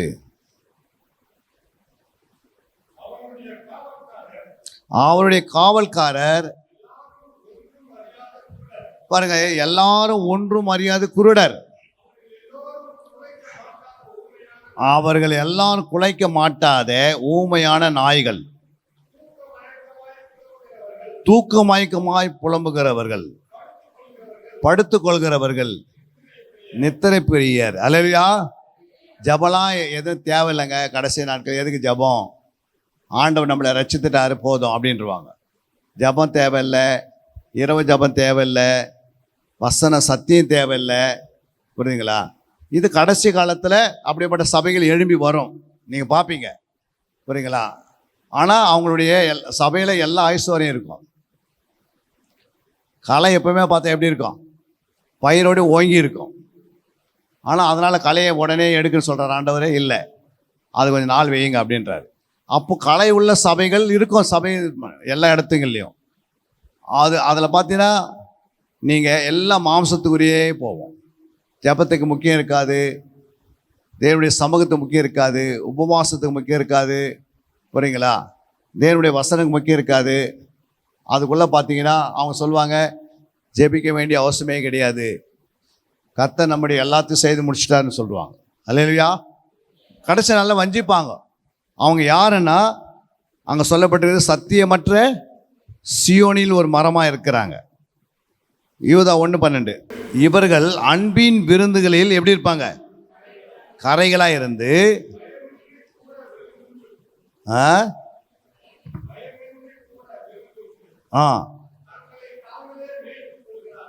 தங்களை தாங்களே என்ன பண்றாங்க, மேய்த்துக் கொள்கிறார்கள். பாருங்க, தண்ணீரற்ற மேகங்களும் இலை உதிர்ந்து கனியற்ற 2 தரம் செத்து வேறுற்று போன மரங்களாக இருப்பாங்க. மந்தச்ச மரம். அல்லேலூயா. பார்வைக்கு எப்படி இருப்பாங்க, இவர்கள் உங்கள் அன்பின் விருந்துகளில் கரைகளாக இருப்பாங்க. புரியுங்களா? ஒரு கிளாஸ் பீர் குடிச்சாட பரவாயில்ல, அது கவலை கிடையாது. புரியுங்களா? அன்பின் விருந்தில் வருவாங்க. அப்படின்னா என்ன, திருவிருந்திலேயே இது கொண்டு வந்துடுவாங்க.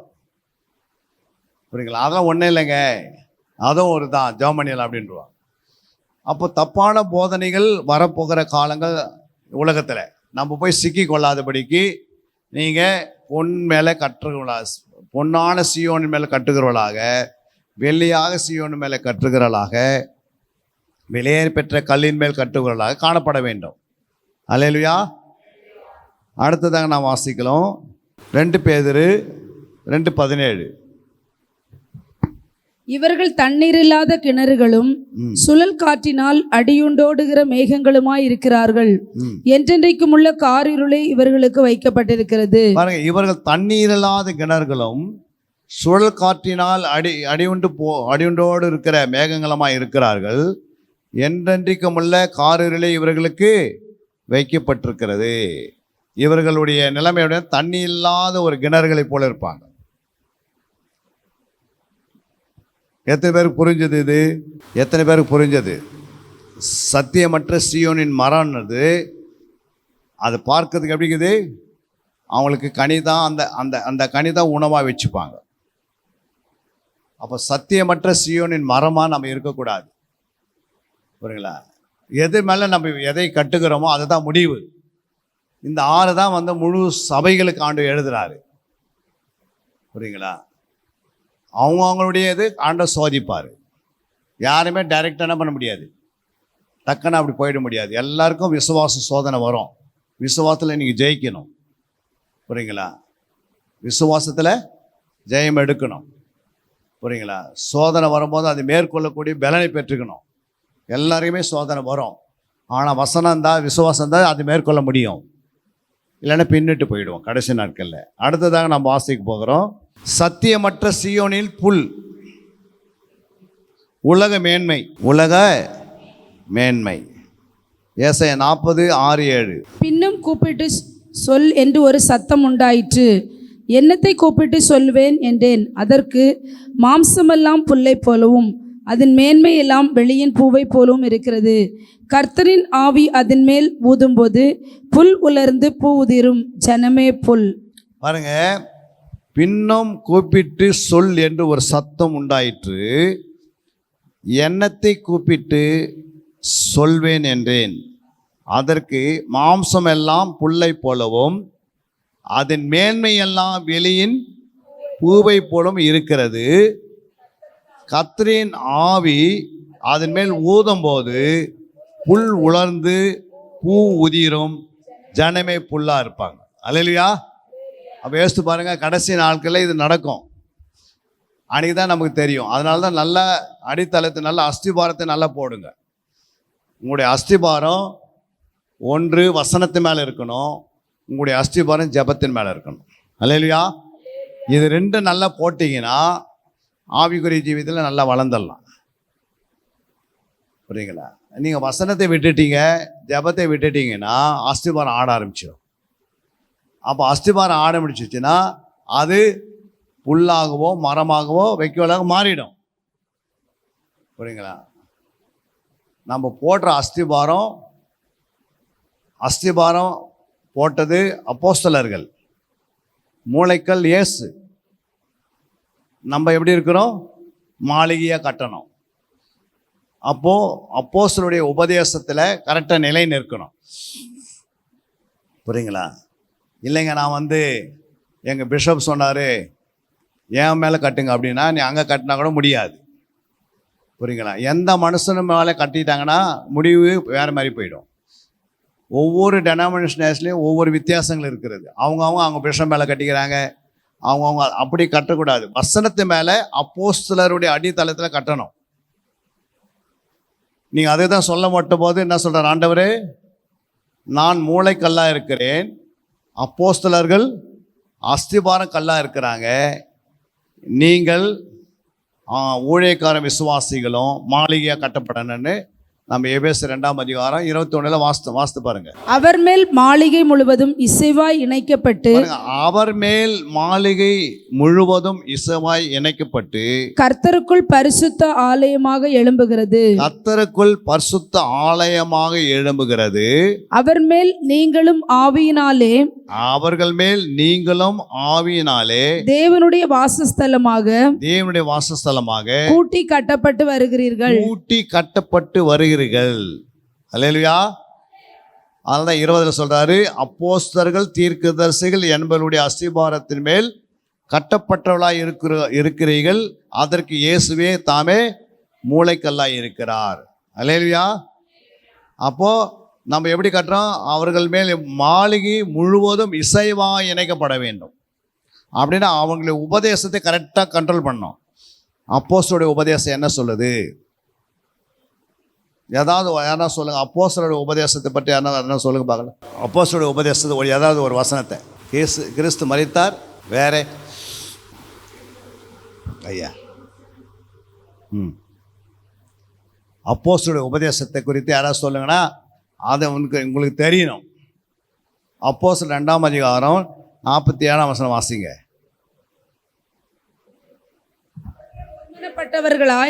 அவர்கள் ஒருமனப்பட்டவர்களாய் தேவாலயத்திலே அனுதினமும் தரித்திருந்து, பாருங்க அவங்க என்ன பண்ணாங்க? தேவாலயத்தில் அனுதினம் என்ற ஒரு வார்த்தை வந்திருக்குது. என்ன வார்த்தை? அனுதினமும். அப்போ அனுதினம் என்ன பண்ணோம்? தரித்திருந்து வீடுகள் தோறும் அப்பம் பிட்டு மகிழ்ச்சியோடும் கபடமில்லாத இருதயத்தோடும் போஜனம் பண்ணி. பாருங்க, அப்போ அனுதினம் நீங்க என்ன பண்ணோம்? அந்த மாளிகையை கட்டணும் அஸ்திபாரத்தை மேல. அப்போ அப்போஸ்தலர்கள் அனுதின சபையை திறந்து வச்சாங்க. புரியுங்களா? ஆலயம் அனுதினம் திறந்திருந்தது, அனுதின சபை நடக்குது. புரியுங்களா? அது காலையில் நடக்குதோ சாயந்தரம் நடக்குதோ, ஆனால் அனுதினம் நீங்கள் எங்கே வரணும்? அனுதினம் வர முடியுதா? சொல்லுங்க. அனுதினம் வர முடியுமா? வர முடியாதா? ஒரு 300 நாளைக்கு ஆண்டு கொரோனா கொடுத்துட்டாருன்னா அது பிறகு ஜனங்க எல்லாம் இங்கே வந்துடும். சொல்ல தேவையில்லை. அப்படி ஆண்டவர் ஜனங்களை பண்ணுறது கிடையாது. அல்லேலூயா. நாமே உணர்வுள்ளவளாக மனப்பூர்வமாக உற்சாகமாக அனுதினமும் என்ன பண்ணோம்? நீ ஒரு ஆலயமாக கட்டப்படுற, நீ ஒரு சபை, நீ நடந்து போகும்போது ஒரு சபையாக இருக்கிற. புரியுங்களா? நடமாட சபையாக மாறணும், நடமாட வேதமாக மாறணும், நடமாட துதியாக மாறணும், நடமாட ஜெபமாக மாறணும், நடமாடிக்கினே என்ன பண்ணோம், ஸ்தோத்திரம் பண்ணிக்கினே இருக்கணும் ஆண்டவர். ஏன்னா அனுதினம் புதிய ஏற்பாட்டில் அப்போஸ்தலர்கள் எப்படி இருந்தாலும் அனுதினம் சபையை திறந்து வச்சாங்க. புரியுங்களா? அப்போது அவங்களுடைய அஸ்திபாரத்தை மேலே நம்ம கட்டுறவங்க அவங்க அனுதினம் செய்தாங்க, நம்ம மாதத்துக்கு ஒரு நாள் செய்தோம்னா நம்ம கட்ட முடியாது. அப்போ வேறு யார் மேலே கட்டினுக்கிறோம். ஏதோ ஒரு டெனாமினேஷன் நம்மளை நடத்துது, அவங்க சுயநலத்தோடு நடத்துட்டாங்கன்னா அப்போ அனுதின சபை நடக்குது. சண்டே மட்டும் நடக்குன்னு எங்கே எழுதிக்குது பைபிளில்? சண்டே மட்டும் சர்ச்சை நடத்தணும் எங்கன்னா எழுதிக்குதா? இல்லை. ஏன் நம்ம சண்டே மட்டும் நடத்துகிறோம், அதை உயிர்த்தெழுந்த நாள் மட்டும்? ஆனால் இவங்க ஏன் நடத்துகிறாங்க? அப்போஸ்தலர் எப்படி நடத்துனாங்க? அனுதினமும். அனுதினத்துக்கு என்னென்ன சொல்லலாம் தமிழில்? அனுதினம், தினந்தோறும், எந்நாளும், எப்பொழுதும் அப்படின்னு சொல்கிறார் ஆண்டவர். அப்படின்னு வசனம் இருக்குது. அப்போ அது மேலே கரெக்டாக கட்டினா தான் மாளிகை எழும்போம். புரியுங்களா? இல்லைன்னா அந்த கல்லை பிடிங்கி போட்டுருவார் ஆண்டவர். புரியுங்களா? ஒரு கல் கரெக்டாக கட்டலைன்னா என்ன பண்ணாது? இப்போ அந்த கல் வந்து இட குடமாக இருந்தால் என்ன பண்ண எடுத்து தானே போடுவோம். அது மாதிரி வந்து அந்த அஸ்திபாரத்து மேலே இயேசு மூளை கல்லாக இருக்கிறாரு, அப்போஸ்தலர்கள் அஸ்திபாரம் கல்லாக இருக்கிறாங்க. அது மேலே நம்ம மாளிகை கட்டுறோன்னா நீ ஒரு கல்லாக இருக்கிறான் அதில். புரியுங்களா? இந்த கல்லின் மேல் சபையை கட்டுன்னு சொன்னார் பாருங்க. அப்போது கல்லுன்றது அவனுடைய இயேசு கிறிஸ்துடைய உபதேசம், இயேசு கிறிஸ்துடைய போதனை, இயேசு கிறிஸ்துடைய சுவிசேஷம், இயேசு கிறிஸ்துடைய அடித்தளம், அஸ்திபாரமான சுவிசேஷம். அதெல்லாம் வந்து அப்போஸ்தலர் பின்பற்றினாங்க. புரியுங்களா? இல்லைங்க நான் ஆபிரகாம் மேலே கட்டுறேன். ஆபிரகாம் மேலே கட்டலாமா கட்டக்கூடாதா? இயேசு விட்டுட்டு ஆபிரகாமை பிடிச்சிக்கிறாங்க வச்சுக்கோ. அப்போ ஆபிரகாமுக்கு 6 மனைவி இருந்தது, 4 மனைவி இருந்தாலும் 4 மணி கட்ட ஆரம்பிச்சிடுவான். அப்போ அங்கே ஆண்டவர் அஸ்திபாரம் அவங்கள வச்சு போடலை. அஸ்திபாரம் ஆண்டவர் எப்போ போட்டார்? இயேசு அஸ்திபாரம் எப்போ போட்டார்? 6000 வருஷத்துக்கு முன்னாடி போட்டாரா இல்லை 2000 வருஷத்துக்கு முன்னாடி போட்டாரா?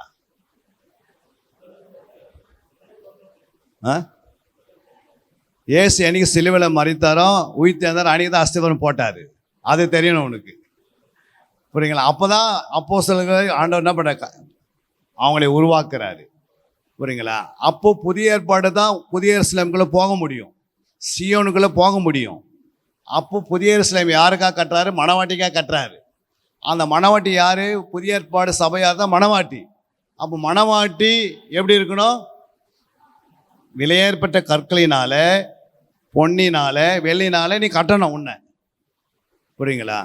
அக்னி வரும்போது இது 3 தப்பித்து கொள்ளும். ஆனால் மரத்து மேலேயோ வைக்கால மேலேயோ நீங்கள் புல்லின் மேலே கட்டிங்கன்னா அது வெந்து அழிஞ்சு போயிடும். அதனால தான் ஆண்டவர் சொல்கிறாரு, நீங்கள் எதை மேலே கட்ட போகிறீங்க? அப்போ அப்போஸ்தலர்கள் என்ன செய்தாங்கன்னா அதை கடைப்பிடிக்கணும். அப்போஸ்தலர் 6ஆம் அதிகாரம் 4-5 என்ன சொல்லுது பாருங்க. நாங்களோ ஜெபம் பண்ணுவதிலும் தேவ வசனத்தை போதிக்கிற ஊழியத்திலும் இடைவிடாமல் தரித்திருப்போம் என்றார்கள். நாங்களோ ஜெபம் பண்ணுவதிலும் தேவனுடைய வசனத்தை, சத்திய வசனத்தை உபதேசிப்பதிலும் இடைவிடாமல் தரித்திருப்போம். அப்போ புதிய அப்போஸ்தலருடைய உபதேசம் என்ன? ஜெபமோ சத்தியமோ இடைவிடாமல் நம்ம என்ன பண்ணியிருக்கணும். ஏதோ வாரத்துக்கு ஒரு நாள் படிக்கிறது பைபிள், அதெல்லாம் கிடையாது. இந்த கண்ணு உங்களுக்கு திறக்கப்பட்டாதான் அனுதினம் சபைக்கு மேன்மை உண்டாக்குது. இந்த கண்ணு திறந்தாதான் நம்ம ஆண்டவர்கிட்ட சீக்கிரம் நெருங்கி கிட்ட வர முடியும். நீங்கள் வாரத்துக்கு ஒரு நாள் போட்டிங்கன்னா வாரம் ஒரு நாள் எங்கே நடந்தது? சபை பழைய ஏற்பாடில் நடந்தது. புரியுங்களா? அது கூட அவங்க எப்படி நடத்தினாங்க பாருங்க, வாசித்து பாருங்க. அங்கே சொல்லப்பட்டிருக்கிறது நெகேமியா 9ஆம் அதிகாரம் 3ஆம் வசனம். அவர்கள் எழுந்து நின்று தங்கள் நிலையில் நின்றார்கள். அவங்க என்ன பண்ணிக்கிறாங்க? ஒரு ஜாமம் மட்டும் அந்த புஸ்தகத்தை எடுத்து, நியாயப்பிரமாண புஸ்தகத்தை எடுத்து வாசிக்கிறாங்க.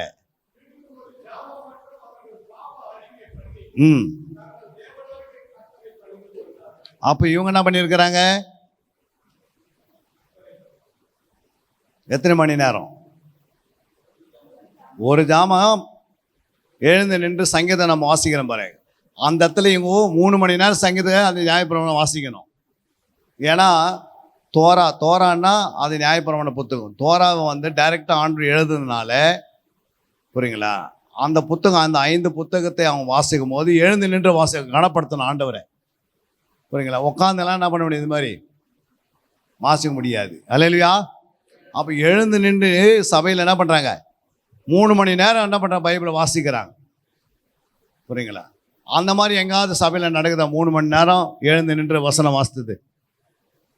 நம்ம பழைய ஏற்பாடே ஃபாலோ பண்ணனா இப்போ அதையும் பின்பற்ற முடியாது. அப்போ ஒரு ஜாமம் வரைக்கும் என்ன பண்ணுறாங்க?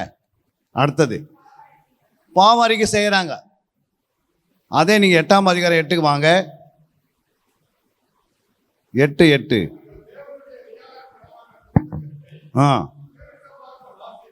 தீர்க்கமாய் வாசித்து அர்த்தம் சொல்லி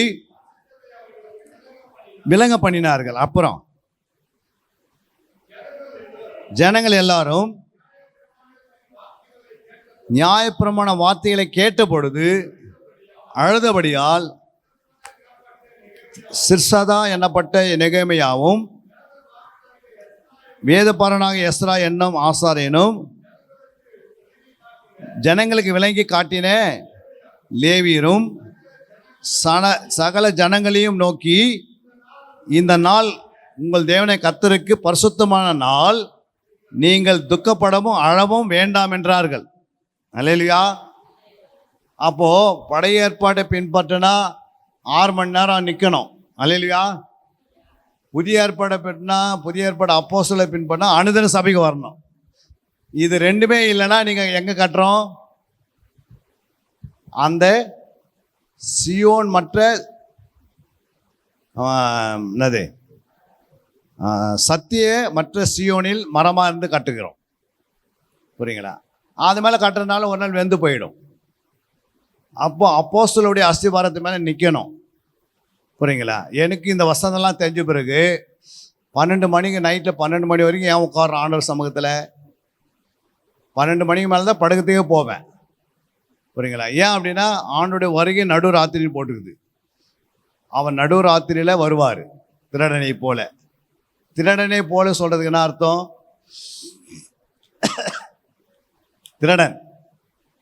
திருடனை போல வரனா ரகசியமாக வருகின்றவர், அதான் வெளிப்பாடு. அப்போ அவர் நடு ராத்திரியில் வருவார். அப்போ புத்தி உள்ள கண்ணைக்கு என்ன பண்ணியிருக்கணும்? எண்ணெயோடு இருக்கணும். அப்படின்னா என்ன? எப்பவுமே நீ ஆண்டவரை துதித்து ஜெபித்து கொண்டு ஆண்டருடைய வார்த்தையை வசனத்தில் வளர்ந்து கொண்டு சபைக்கு ஆத்ம ஆதாயம் பண்ணிக்கின்னு இதில் தான் நம்ம ஃபுல்லாக இருக்கணும். புரியுங்களா? மத்தேயு 6:34 படி நம்ம இருக்கக்கூடாது. வாசிங்க மத்தேயு 6:34. ஆகையால் நாளைக்காக கவலைப்படாதிருங்கள். நாளைக்காக கவலைப்படாதிருங்க. நாளைய தினம் தன்னுடையவைகளுக்காக கவலைப்படும். அந்தந்த நாளுக்கு அதினதின் பாடு போதும். ஆனா என்ன சொல்றாரு? ஆகையால் நாளைக்காக கவலைப்படாதிருங்கள், நாளை தினம் தன்னுடையவைகளுக்காக கவலைப்படும். அந்தந்த நாளுக்கு அதன் பாடுகள் போதும். நிறைய சம்பாரிச்சு வச்சு என்ன பண்ண போகிறோம்? திடீர்னு ஆண்டோடைய வருகை வந்து எல்லாத்தையும் விட்டுட்டு போனோம். இப்போ அந்த மாதிரி சூழ்நிலை வந்து உட்காந்துக்கிறோம். ஆண்டோடைய வருகை மிக சமயமாக இருக்கிறது. புரியுங்களா? அது எப்போ இருக்குன்னு சொல்ல முடியாது, சமயமாக இருக்கிறது. அல்லேலூயா. ஆனால் அனுதினம் நம்ம ஆயத்தமாக இருக்கணும். புரியுங்களா? அந்தந்த நாளுடைய பாடுகள் போதும். வசனங்கள் அந்தந்த நாளுக்கு எடுத்துக்கணும். காலையில் 1 மணி நேரம் ஆலயத்தில் வந்து முழங்கால் படிட்டு ஜெபிக்கணும். இல்லை காலையில் வரணும், மாலையில் வரணும். உனக்கு பெட்ரோல் செலவாகும், அதை கர்த்தர் பார்த்துக்கொள்வார். அல்லேலூயா. நீ கார்லேயும் வரலாம், நீ 2 வீலரில் வரலாம், நீ ஓலாவில் வரலாம். நீ எதில் வந்தாலும் கர்த்தர்கிட்ட சொல்லணும், ஆண்டவரே நான் டெய்லி போகிறதுக்கு எனக்கு என்ன வேணும்? ஆலயத்துக்கு பெட்ரோல் வேணும்னா என்ன பண்ண? ஆண்டவர் தானே தரணும். அவர் சொன்னாரா உலகமெங்கும் என்ன பண்ணுங்க? உலகமெங்கும் போய் சுவிசேஷ அறிவினார். அப்போ அவர் சொன்ன அன்னைக்கு எங்கன்னா ரோடு இருந்ததா? ஏசு சொன்ன அன்னைக்கு உலகமெங்கும் போன்னு சொல்லும் போது எங்காவது ரோடு போட்டு வச்சிருந்தா? 100 அடி ரோடில் இருந்ததா? எங்காவது ஃப்ளைட் ஓடி இருந்ததா? எங்காவது ட்ரெயின் போச்சா? எதுவுமே இல்லை. சொன்னவரே எல்லாத்தையும் உருவாக்கி உலகத்துக்கு தராரு. அல்லேலூயா. அது பிறகு நம்ம போய் அதில் போகிறோம். நம்ம போகிறதுனால ஃப்ளைட் பாதுகாப்பாக போகுது. நம்ம ட்ரெயினில் போனால் நம்ம அதை நிமித்தம் அந்த ட்ரெயினை பாதுகாக்கிறாரு. நம்ம அந்த பஸ்ஸில் போனால் நம்ம நிமித்தம் அந்த பஸ்ஸை கொண்டு போய் சேர்க்குறாரு. புரியுதுங்களா? ஏன் சேர்க்குறாருன்னா நம்மளை கொண்டு பெரிய காரியத்தை செய்யணும்னு அவர் சித்தம் வச்சிருக்கிறார். நாலு ஆத்மா ஆதாயப்படுத்தக்கூடிய வசனம் நமக்குள்ளே இருக்கிறதுனால நம்மை கொண்டு மற்றவங்களுக்கு உதவியாக இருக்கிறார். புரியுங்களா? தானியேலுக்கு நேபுகாத்நேச்சருக்கு ப்ராப்ளம் வந்துடுச்சு. புரியுங்களா? ப்ராப்ளம் வந்த பிறகு ஆண்டவர் யாரை தொடுறா? அவங்க எதிரிகள் யாரை ஃபஸ்ட்டு தொடுறாங்க? தேவனுடைய பிள்ளைகளுக்கு இது விரோதமாக எழும்புறாங்க. ஃபஸ்ட்டு தேவனுடைய பிள்ளைகளை கொன்றுன்றாங்க. புரியுங்களா? அவங்களுக்கு ப்ராப்ளம் வரும்போது யார் மேலே கை வைக்கிறாங்க? தேவனுடைய பிள்ளைங்க மேலே கை வைக்கிறாங்க. தேசத்தில் சத்துருக்கு ப்ராப்ளம் வரும்போது, உலக மக்களுக்கு ப்ராப்ளம் வர்றது தேவனுடைய பிள்ளைங்க மேலே தான் கை வைப்பாங்க. ஆனால் தேவனுடைய பிள்ளைகள் எங்கே இருக்கிறாங்களோ அங்கே பாதுகாப்பு உண்டாகுது. அப்போ எப்போ பாதுகாப்பு உண்டாகுது? ஜெபிக்கிற இடத்துல தான் பாதுகாப்பு. அப்போ அனுதினம் நம்ம ஒரு சபையாக நடமாடணும். அதான் ஆண்டவர் சொல்கிறார். புதிய ஏற்பாட்டில் அப்போஸ்தலருடைய உபதேசம் என்ன சொல்லுதுன்னா, அனுதினம் என்ற வார்த்தை எதுக்கு சொன்னார்னா, ஆண்டவர் தினந்தோறும் எதுக்கு சொன்னார்னா, நம்ம எப்பவுமே எப்படி இருக்கணும்? வசனத்தை பேசிக்கின்னு இருக்கணும், துதித்துக்கினே இருக்கணும், ஜெபமணினே இருக்கணும், மற்றவங்களை போய் சொல்லணும், ஜெபிக்கணும், கொடுக்கணும், தாங்கணும். இதெல்லாம் நம்ம செய்துனே இருக்கணும். நமக்கு உணவு உடுத்தபடிகள் கர்த்தரை பார்த்துக்கொள்வார். சொல்கிறார் பாருங்க, அங்கே பிதா என்ன சொல்கிறாரு? 6:32 இவைகள் எல்லாம் அஞ்ஞானிகள் நாடி தேடுகிறார்கள், இவைகள் எல்லாம் உங்களுக்கு வேண்டியவைகள் என்று உங்கள் பரமபிதா அறிந்து வச்சிருக்கிறார். நமக்கு என்ன வேணும்னு யாருக்கு தெரியும்? பரமபிதாவுக்கு தெரியும். இது மேலே விசுவாசம் வச்சு நீங்கள் போனீங்கன்னா இது கவனிப்பார். அவர் மேலே நம்ம விசுவாசம் வைக்க மாட்டோம். புரியுங்களா? வீட்டுக்காரர் எத்தனை கொடுக்குறாரு, அவர் மேலே விசுவாசம் வச்சுன்னு இருப்போம். புரியுங்களா? அவர் எத்தனை போட்டாதான் அப்படின்னு இல்லை. ஆண்டவரே உன் தேவைகளை சந்திப்பார். நீ அவருக்காக நின்னா அவர் உன்னை பார்த்துக்கொள்வார். அந்த விசுவாசம் நமக்குள்ள இருந்தால் நம்மளை ஒரு நாள் என்ன பண்ண விட்டார்? ஆண்டவரே கைவிடவே மாட்டார். அல்லேலூயா. கண்ணுக்கு முன்னாடி நின்று ஆண்டவர் பேசணும் தான் அர்த்தம் இல்லை. புரியுங்களா? ஆண்டோட வசனம் நம்மோடு பேசும்போது ஆண்டவர் நம்மோடு கூட இருக்கிறான்னு அந்த விசுவாசம் இருக்கணும். ஒவ்வொரு வசனம் நம்மோடு ஆண்டவர் நம்ம இடைப்படுகிறார். உலக மேன்மை முடிச்சுங்களா? அடுத்த வருஷம் வாசிக்கலாம். இப்போ எதை எடுக்கிறோம்? லூக்கா 9:41 வாசிக்கலாம். சத்தியமற்ற சீயோன் புல் என்றது குறித்து நான் வாசனை வந்துருக்கிறேன். இப்போ லூக்கா 9:41 இயேசு பிரதியுத்தரமாக, விசுவாசம் இல்லாத மாறுபாடான சந்ததியே. அப்ப இவங்களாம் யாரு?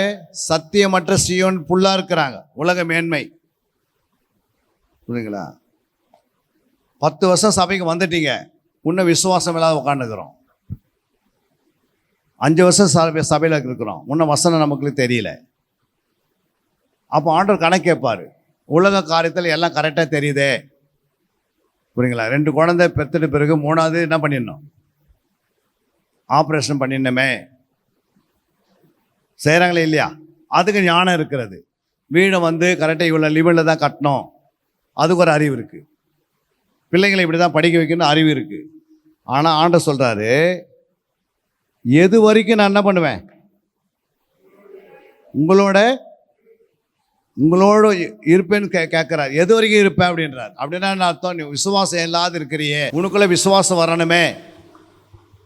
3 வருஷம் ஆயிடுச்சு, 3.5 வருஷம் ஏசு அவங்களோட இருக்கிறாரு. ஆனால் அவங்களுக்குள்ள என்ன இல்லை? விசுவாசம் குறையுது. அதுக்கு ஆண்டவர் என்ன பண்ணுறாரு? மத்தேயுல நீங்கள் பாருங்கள், 17ஆம் அதிகாரத்தில் 17 அங்கே நல்லா கரெக்டாக மத்தேயு எழுதுறாரு. இயேசு பிரதியுத்தரமாக, விசுவாசமில்லாத மாறுபாடுள்ள சந்ததியே, எதுவரைக்கும் நான் உங்களோடு இருப்பேன், எதுவரைக்கும் உங்களிடத்தில் பொறுமையா இருப்பேன், அவனை என்னிடத்தில் கொண்டு வாருங்கள் என்றார். அப்போ இயேசு கேட்கிறார், எது வரைக்கும் என்று 2 முறை குறிக்கிறார். முக்கியமா எது வரைக்கும் நான் உங்களோட இருப்பேன். அப்போ ஆண்டவர் என்ன பண்ண முடியாது? கூடவே இருப்பாரா? வசனம் நம்ம கூட இருக்கணும். அப்போ கர்த்தர் கூடவே இருக்கிறார். புரியுங்களா?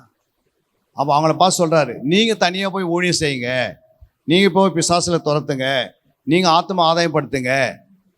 அப்போ யாருக்கு சொல்கிறாரு? ஒரு 3 வருஷம் அங்கே இருக்கிற சீசர்கள் சொல்ல வராரு. புரியுங்களா? அப்போது நம்ம சத்தியமற்ற சியோன் புல்லா இருக்கவே கூடாதுன்னு தான் ஆண்டவர் சொல்கிறாரு. 16:5 நீதிமொழிகள். மனமேட்டிமுள்ள எவனோ கர்த்தருக்கு அருவருப்பானவன் கையோட கை கோத்தாலும் அவன் தண்டனைக்கு தப்பான். அல்லேலூயா. மனமேட்டிமை நமக்குள்ளே இருக்கவே கூடாது. அல்லேலூயா. அதை அழிச்சு விட்டுறணும். மனதுக்குள்ளே மேட்டிமை வச்சுட்டிங்கன்னா அது உனக்கு ஒரு நாள் தண்டனையாக மாறிடும். அப்போ மனமேட்டிமை தண்டனை கொண்டு வந்துடும். இவங்க என்னவா இருக்கிறாங்க? புல்லாக இருக்கிறாங்க. ஜனங்கள் தான் புல்லுன்னு நான் சொன்னார். புல்லை போல இந்த வாழ்க்கை வாழ்ந்திருக்கிறோம். மனமேட்டிமை எதை குறிக்கிறது? புல்லை போல இந்த வாழ்க்கை குறிக்கிறது. அடுத்து பாருங்க நீங்க லூக்கா 11:39. லூக்கா 11:39. கர்த்தர் அவனை நோக்கி கர்த்தர் அவனை நோக்கி பரிசேயராகி நீங்கள் போஜனமான பாத்திரங்களின் வெளிப்புறத்தை சுத்தமாக்குகிறீர்கள். உங்கள் உள்ளமோ கொள்ளையினாலும் பொல்லாப்பினாலும் நிறைந்திருக்கிறது. நம்ம என்ன பண்றோம்? வெளிப்புறத்தை கரெக்டாக சுத்தம் பண்றோம். ஆனா உள்ள சுத்தம் பண்றோமா? ஆவி ஆத்ம சரித்தை 1 படி 1 படி எபிரேயர் 10:22 படி நீதிமொழி 28:11 படி நம்ம என்ன செய்யணும்? அறிக்கை செய்து தினந்தோறும் ரத்தத்தினால ஆவியினால கழுவணும், சுத்திகரிக்கணும். நீங்கள் சொல்கிறதே இல்லை. எப்படி? வாய் தந்து தினந்தோறும் என்ன செய்யணும்? காலையில் எழுந்து முழங்கால் படிட்டு நம்முடைய ஆவி ஆத்மா சரீரங்களை கர்த்தருடைய சமூகத்தில் என்ன பண்ணணும்? பலிபீடத்தில் வைக்கணும். வைத்து இந்த வசனங்களை சொல்லி அறிக்கை செய்யணும். புரியுங்களா? அறிக்கை செய்யும் போதே சுத்திகரிக்கப்படுகிறது, கழுவப்படுகிறது, பரிசுத்தமாக்கப்படுகிறது. அல்லேலூயா. அப்போ இதெல்லாம் நீங்கள் சொல்லாது இருந்தீங்கன்னா உங்களோட வாழ்க்கையில் முன்னேற்றம் வருமா? இருக்கிற வியாதி வளர்ந்துருது. புரியுங்களா? நைட்டு 10 காலைல வரதுக்குள்ள ஒரு வியாதி ஆரம்பமாகுது. காலையில் எழுந்து சுத்திகரிச்சுன்னா அந்த வியாதி செத்து போயிடுது. அப்போ நீங்கள் அறிக்கை பண்ணாது இருந்தால் அந்த வியாதி என்ன பண்ணுறது? வளர்ந்துருது. ஒரு 5 நாள் 6 நாளுக்குள்ளேயே பெரிய வியாதியாக மாறுது. முளைத்து எண்ணும் போதே முளையில் என்ன பண்ணணும்? அதை கட் பண்ணி எடுத்துடணும். அப்போ சுத்திகரிப்பு தான் அதெல்லாம் செய்ய வேணும். சுத்திகரிப்பு வேரை விட்டுரும். ஆனால் மேலே வரைக்கும் என்ன பண்ணோம்? கட் பண்ணிடும். அதை வளராதபடி பண்ணோம். வசனம் போய் வேறு எடுத்து வெளியே வந்துடும். வசனத்தை அனுப்புனீங்கன்னா அந்த வேர் என்ன பண்ணிடும்? வசனம் இருபுற கருக்குள்ள பட்டயம் அது போய் என்ன பண்ணோம்? வேற இழுத்துன்னு வெளியே வரும். ஒரு சுத்திகரிக்கும் போது மேலக்கத்தை மட்டும் கட் பண்ணி எடுத்துக்கும். அந்த வியாதியை முளைத்து எழும்பும் போதே கட் பண்ணிடும். ஏன்னா நீங்கள் சுத்திகரிக்கிறீங்க. இயேசு ரத்தத்தினால, இயேசு ஆவினால, இயேசுடைய ரத்தத்தினால ஜலத்தினால் ஆவினால் கழுவுறீங்க. அதனால சுத்திகரிக்கப்பட்டுரும். தன் பாவங்களை மறைக்கிறவன். அப்போ பாவங்கள் என்ன பண்ணுறோம்? நம்ம நைட்டு ஃபுல்லாக படுத்து தூங்கி இந்த பாவம் அசைட்டு படுத்து தூங்கின்னு இருந்தோம். கெட்ட சொப்பனங்கள் வரலாம், கெட்ட எண்ணங்கள் வரலாம், சிந்தனைகள் வரலாம், தப்பான எண்ணங்கள் வரலாம். அதை உடனே நம்ம தொடச்சி எடுத்துட்டோம்னா எப்பவுமே சட்டை சுத்தமாக இருக்கும். எல்லாம் நம்மளை அழுக்கு படட்டும் அப்படின்னு சொன்னால் சட்டைனா ஆகும். ஃபஸ்ட்டு அழுக்கு, அப்புறம் என்ன மாறும்? கரையை மாறும். அப்புறம் சட்டையை வெட்டி எடுக்கணும். புரியுங்களா? அழுக்கு இருக்கும்போது எத்தனை ப்ராப்ளம் இல்லை. கரை வந்துச்சுன்னா கரண்ட்டை போட்டு நீ தேய்ச்ச கூட என்ன பண்ணாது? கரை வராது. அதை தான் ஆண்ட சொல்கிறார், கரைப்படாது இருங்க, கரை இல்லாத ஸ்திரீகளாக இருங்க, ஸ்திரீகள் கரைப்படாதவர்களாக இருங்க சொன்னார். கரைன்றது வேற, அழுக்குன்றது வேற. அல்லேலூயா. அடுத்து வாசிக்கலாம். அங்கே சொல்லப்பட்டிருக்கிறது லூக்கா 20:47. லூக்கா 20:47. விதவைகளின் வீடுகளை பட்சித்து பார்வைக்கு நீண்ட ஜெபம் பண்ணுகிற வேத பாரகரை குறித்து எச்சரிக்கையாக இருங்கள். அவர்கள் அதிக ஆக்கினியை அடைவார்கள் என்றார். அல்லேலூயா. இந்த ஒரு கூட்டம் என்ன பண்ணுது? யோசித்து பாருங்க. இவங்கெல்லாம் என்ன வேலை செய்கிறாங்க? விதவைகளின் வீடுகளை பட்சித்து பார்வைக்கு நீண்ட ஜெபம் பண்ணுகிற. அப்போ இதெல்லாம் யோசித்து பார்க்கணும். அப்போ இவங்க என்னவா இருக்கிறாங்க? சத்தியமற்ற சீயோனில் புல்லா இருக்கிறாங்க. மல்கியா 3:15. இப்பொழுதும் அகங்காரிகளை பாக்கியவான்கள் என்கிறோம். தீமை செய்கிறவர்கள் திடப்படுகிறார்கள். அவர்களை நோக்கி அவர்கள் தேவனை பரீட்சை பார்த்தாலும் விடுவிக்கப்படுகிறார்களே என்று சொல்லுகிறார்கள். என்ன சொல்கிறாங்க? அகங்காரிகளை பாக்கியவான்கள் என்று சொல்கிறாங்க. தீமை செய்கிறவர்கள் திடப்படுகிறார்கள், அவர்கள் தேவனை பரீட்சை பார்த்தாலும் விடுவிக்கப்படுகிறார்களே என்று சொல்லுகிறார்கள். அப்போ 3 எப்படி இருக்குது? நல்ல மரமாக கனி கொடுத்தா அவங்களுக்கு இப்படி பேர் வார்த்தை வருமா? அவங்கள தான் பாக்கியவான்னு சொல்லணும், அவங்கள தான் திடப்படுகிறான்னு சொல்லணும், அவங்கள தான் கர்த்தர் விடுவிக்கிறான்னு சொல்லணும். ஆனால் இந்த கூட்டம் யார்? சத்தியமற்ற புல்லான கூட்டம். எப்படி இருக்குது? அகங்காரங்களை வேலைகளை செய்கிறாங்க, அகங்காரியாக இருக்கிறாங்க. அதுக்கு அடுத்தது தீமை செய்து கொண்டு இருக்கிறாங்க, தேவனை பரீட்சை பார்த்து கொண்டு இருக்கிறாங்க. ஆனால் இவங்களுக்கு என்ன சர்டிஃபிகேட் இவங்க கொடுக்கறது? இப்படி செய்கிறவங்களுக்கு சில சபைகளில் சர்டிஃபிகேட் கொடுத்துட்றாங்க. நீங்கள் யாருங்க அப்படின்னு கேட்டால், நாங்கள் பாக்கியவான்கள், பாக்கியவதிகள். அல்லேலூயா. இவங்களுக்கு இந்த சில சபையில் சர்டிஃபிகேட் கொடுக்குறாங்க தப்பு செய்கிறவங்களுக்கு. அதை தான் புல்லாக இருக்கிறது. சத்தியமற்ற புல்லாக நம்ம இருக்கக்கூடாதுன்னு தான் ஆண்டு சொல்ல. உலக மேன்மை லூக்கா 6:26 6:26 எல்லா மனுஷரும் உங்களை குறித்து புகழ்ச்சியாய் பேசும்போது உங்களுக்கு ஐயோ, அவர்கள் பிதாக்கள் கள்ள தீர்க்கதரிசிகள் அப்படியே செய்தார்கள். அப்போ கள்ள தீர்க்கதரிசி எப்படி செய்கிறாங்க? புகழ்ச்சியாக பேசுவாங்க. அந்த வீட்டுக்கு வந்து என்ன பண்ணுவாங்க? சபைக்கு உங்களை புகழ்ச்சியாக பேசும்போது எப்படி இருக்குது? 1 மணி நேரம் ஜெபம் பண்ணுறதுங்க, ஏமா பண்ணலாம் அப்படின்னு அதை கேட்க மாட்டாங்க. இன்றைக்கி வேதத்தை வாசிச்சிங்களா, ஜெபம் பண்ணிங்களா, அதை கேட்க மாட்டாங்க. ஆனால் புகழ்ச்சியாக பேசும்போது யாருக்கு ஐயோ மாறுது? உங்களுக்கு ஐயோ என்ற வார்த்தை வந்துடுது. அல்லேலூயா.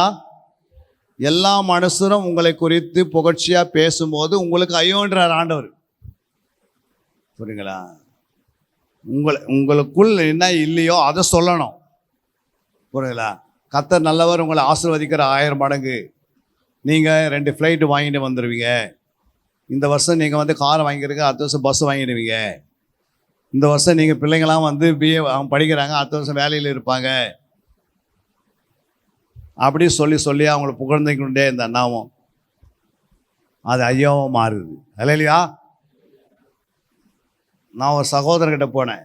6 சர்ச்சுக்கு 20 வருஷம் போயிருக்கிறாரு. 6 கிட்ட போய் சங்கீதம் 119 9 10 11 எடுபா வாசிங்க அப்படின்னு அவர் சங்கீதத்துக்கு தேடி இருக்கிறார். சங்கீதம் 119 எங்கே இருக்குதுன்னு. அல்லேலூயா. ஆனால் எத்தனை வருஷம் சர்ச்சுக்கு போகிறாரு? 20 வருஷம் போயிருக்கிறார். குழந்தைலேருந்தே போகிறாரு. யோசித்து பாருங்கள். பைபிளை வந்து ஆதியாகத்துலேருந்து வெளிப்படுத்துற வரைக்கும் 66 புத்தகம் எங்கெங்கே இருக்கிறதா உங்களுக்கு மனப்படமாக தெரியணும். புரியுங்களா? அப்படி நம்ம ஆண்டோடைய மேலே அவ்வளோ அன்பு வச்சுருக்கணும்.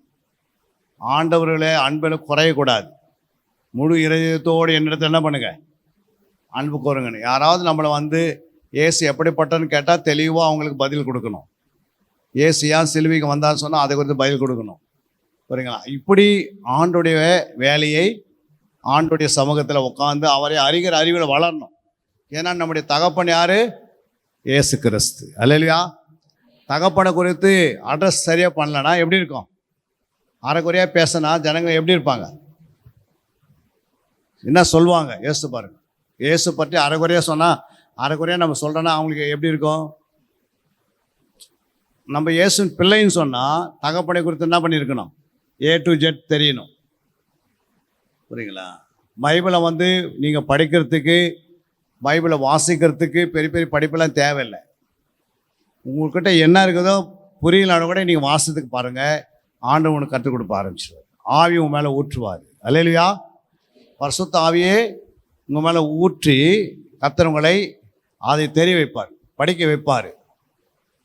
புரியுங்களா? அவருக்கு எல்லாமே தெரியும். அடுத்தது நாம் பார்க்குறோம், சத்தியமற்ற சீயோனில் வைக்கோல் மாயமலம். சத்தியமற்ற சீயோனில் வைக்கோல். யாத்திராகம் 5ஆம் அதிகாரம் 7ஆம் வசனம். யாத்திராகம். செங்கல் வேலைக்கு நீங்கள் முன்போல இனி ஜனங்களுக்கு வைக்கோல் கொடுக்க வேண்டாம். செங்கல் வேலைக்கு நீங்கள் முன்போல இனி ஜனங்களுக்கு என்ன கொடுக்காதீங்க, வைக்கோல் கொடுக்க வேண்டாம். வைக்கோல் கொடுக்க வேண்டாம். நீங்கள் அவர்கள் தாங்களாகவே போய் அவர்கள் தாங்களே போய் தங்களுக்கு வைக்கோல் சேர்க்கட்டும். வைக்கோல் சேர்க்கட்டும். அல்லேலூயா. ஓபதியா புஸ்தகம் 1:18. யாக்கோபு வம்சத்தார் அக்னியமும் யோசேப்பின் வம்சத்தார் அக்னி ஜுவாலியுமாய் இருப்பார்கள். ஏசா வம்சத்தாரோ வைக்கோல் துரும்பாய் இருப்பார்கள். அவர்கள் இவர்களை கொளுத்தி ஏசாவின் வம்சத்தில் மீதியாராதபடி இவர்களை பட்சிப்பார்கள். கர்த்தர் இது சொன்னார். அல்லேலூயா. அப்போ யார் வைக்கோலே? ஏசாவுடைய வம்சத்தார் என்னவா இருக்கிறாங்க? ஒன்று வைக்கோலா இருக்கிறாங்க, 2 துரும்பா இருக்கிறாங்க. அல்லேலூயா. ஏசாயா 5:24.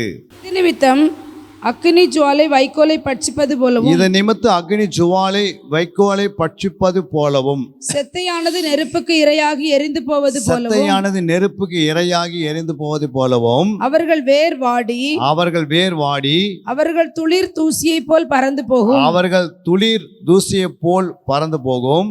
அவர்கள் சேனைகளின் கர்த்தருடைய வேதத்தை வெறுத்து இஸ்ரவேலில் உள்ள பரிசுத்தருடைய வசனத்தை அசட்டை பண்ணினார்கள். நீங்க வேதத்தை வெறுத்துட்டீங்கன்னா, உங்களுக்குள்ள வேதம் எடுத்து வாசிக்கும் போதெல்லாம் தூக்கம் வருது அப்படின்னா நீங்க வெறுத்துட்டீங்கன்னு அர்த்தம். வேதத்தை. அல்லேலூயா.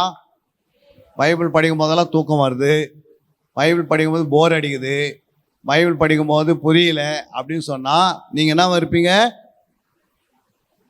நீங்க வேதத்தை வெறுக்கிறீங்கன்னு அர்த்தம். அல்லேலூயா. பரிசுத்தருடைய வசனத்தை நீங்கள் அசட்டையும் பண்றீங்க. அதனால தான் வேத புத்தகத்தை நீங்கள் இரவும் பகலும் வாசித்து கற்றுக்கொள்ளணும். அல்லேலூயா. இது போர் அடிக்குது, எனக்கு தெரியல அப்படின்னா நீங்கள் சொல்லவே கூடாது. ஆண்டவர் எழுதி கையில் கொடுத்துட்டாரு. நீங்கள் ஆண்டவர்கிட்ட போய் ஜெபம் பண்ணணும். ஆண்டவரே, நான் படித்தா எனக்கு புரியல, எனக்கு புரிஞ்சு கொள்ள முடியல, அறிந்து கொள்ள முடியல, தெரியல, ரொம்ப கஷ்டமாக இருக்குது அப்படின்னு என்ன பண்ண நீங்கள் கேட்கணும் ஆண்டவர்கிட்ட. அப்போ ஆண்டவர் உனக்கு ஆவியை ஊற்றுவார். அவர்கிட்ட ஆவி குறைவாக இருக்குதா? இந்த உலகத்தில் இருக்கிற எல்லாருமே தன்னுடைய ஆவியை ஊற்றக்கூடிய பலன் அவர்கிட்ட இருக்குது. புரியுங்களா? 740 கோடி மக்கள் மேலே ஆவியை ஊற்ற முடியும். புரியுங்களா? வெறுமையான பாத்திரத்து மேலே ஆவியை ஊற்றினா என்ன பிரயோஜனம்? வெறுமையான நிலத்தின் மேலே மழை பெஞ்சா எப்படி இருக்கும்? வெறுமையான நிலத்தில் மேலே மழை பெஞ்சா ஒரு பிரயோஜனக்குமா? இருக்காது. புரியுங்களா? அவங்க நிலத்தை ஈசாக மாதிரி என்ன பண்ணியிருக்கணும்? பஞ்ச காலத்தில் நிலத்தை உழுது என்ன பண்ணியிருக்கணும்? விதை போட்டுட்டு விசுவாசத்தை மழை வந்துச்சுன்னா அது பலன் உண்டாகுது. நீங்கள் இருதயத்தை சுத்திகரித்து பண்படுத்தப்பட்டு இருதயமாக இருந்து அப்புறம் வசனத்தை உள்ளே வச்சிங்கன்னா ஆவியான ஊற்றுவார். இருதயத்தில் வசனமாக இல்லை, இருதயம் எப்படி இருக்கு? வெடிப்பு நிலந்த நிலத்தை போல இருந்தால் எப்படி ஆண்டவர் ஊற்றுவார்? ஒரு வெடிப்பு நிலந்த நிலமாக உங்கள் இருதயத்தை வச்சிங்கன்னா எவ்வளோ ஆவியான இறங்கினாலும் என்ன பண்ண முடியாது? உங்களுக்கு பிரயோஜனமாக இருக்க மாட்டார். அல்லேலூயா. உங்கள் இருதயம் பண்படுத்தப்பட்ட ஒரு இருதயமாக இருக்கணும், பதமாக்கப்பட்ட ஒரு இருதயமாக இருக்கணும். அந்த இருதயம் வசனத்து மேலே பசி தாகமாக இருக்கணும். புரியுங்களா? நீ ஆலயத்துக்கு வரும்போதே ஆண்டவர் என்னோட என்ன பேச போகிறாரு ஒரு வாஞ்சி இருந்தால் தான் கர்த்தரோட பேசுறது உனக்கு தெரியும். சும்மா ஏதோ சர்ச்சுக்கு போனோன்னு வந்து உட்காந்துட்டு வசனத்தை நோட் பண்ணிட்டு எடுத்துன்னு போனோன்னு உங்களுக்கு புரியாது. கல்யாண வீட்டுக்கு போகும்போது ஒரு ஹோட்டலில் போய் சாப்பிட்டு கல்யாணத்துக்கு போகிறோம்.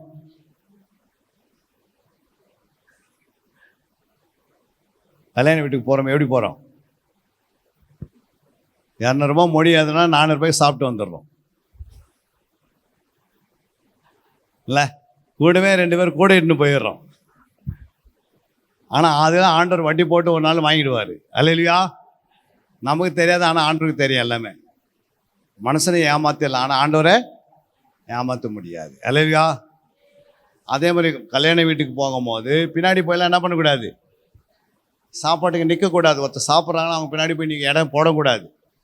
அப்போது அது மேலே உனக்கு வெறி இருக்குது, அது மேலே மாம்சத்து மேலே உனக்கு ஒரு ஆசை வச்சுருக்கிறேன். புரியுங்களா? ஆண்டவர் மேலே தான் உனக்கு ஆசை இருக்கணும். அல்லேலூயா. உனக்கு என்ன வேணுமோ ஆண்டவர் உனக்கு தருவார். புரியுங்களா? நாங்கள் என்ன பண்ணோம், ஒரு முறை கல்யாணத்துக்கு போயிட்டோம். ஃபஸ்ட்டு பந்தியில் போய் நின்னோம், ஜனங்க நின்றுதான்னு வெளியே வந்துட்டோம்.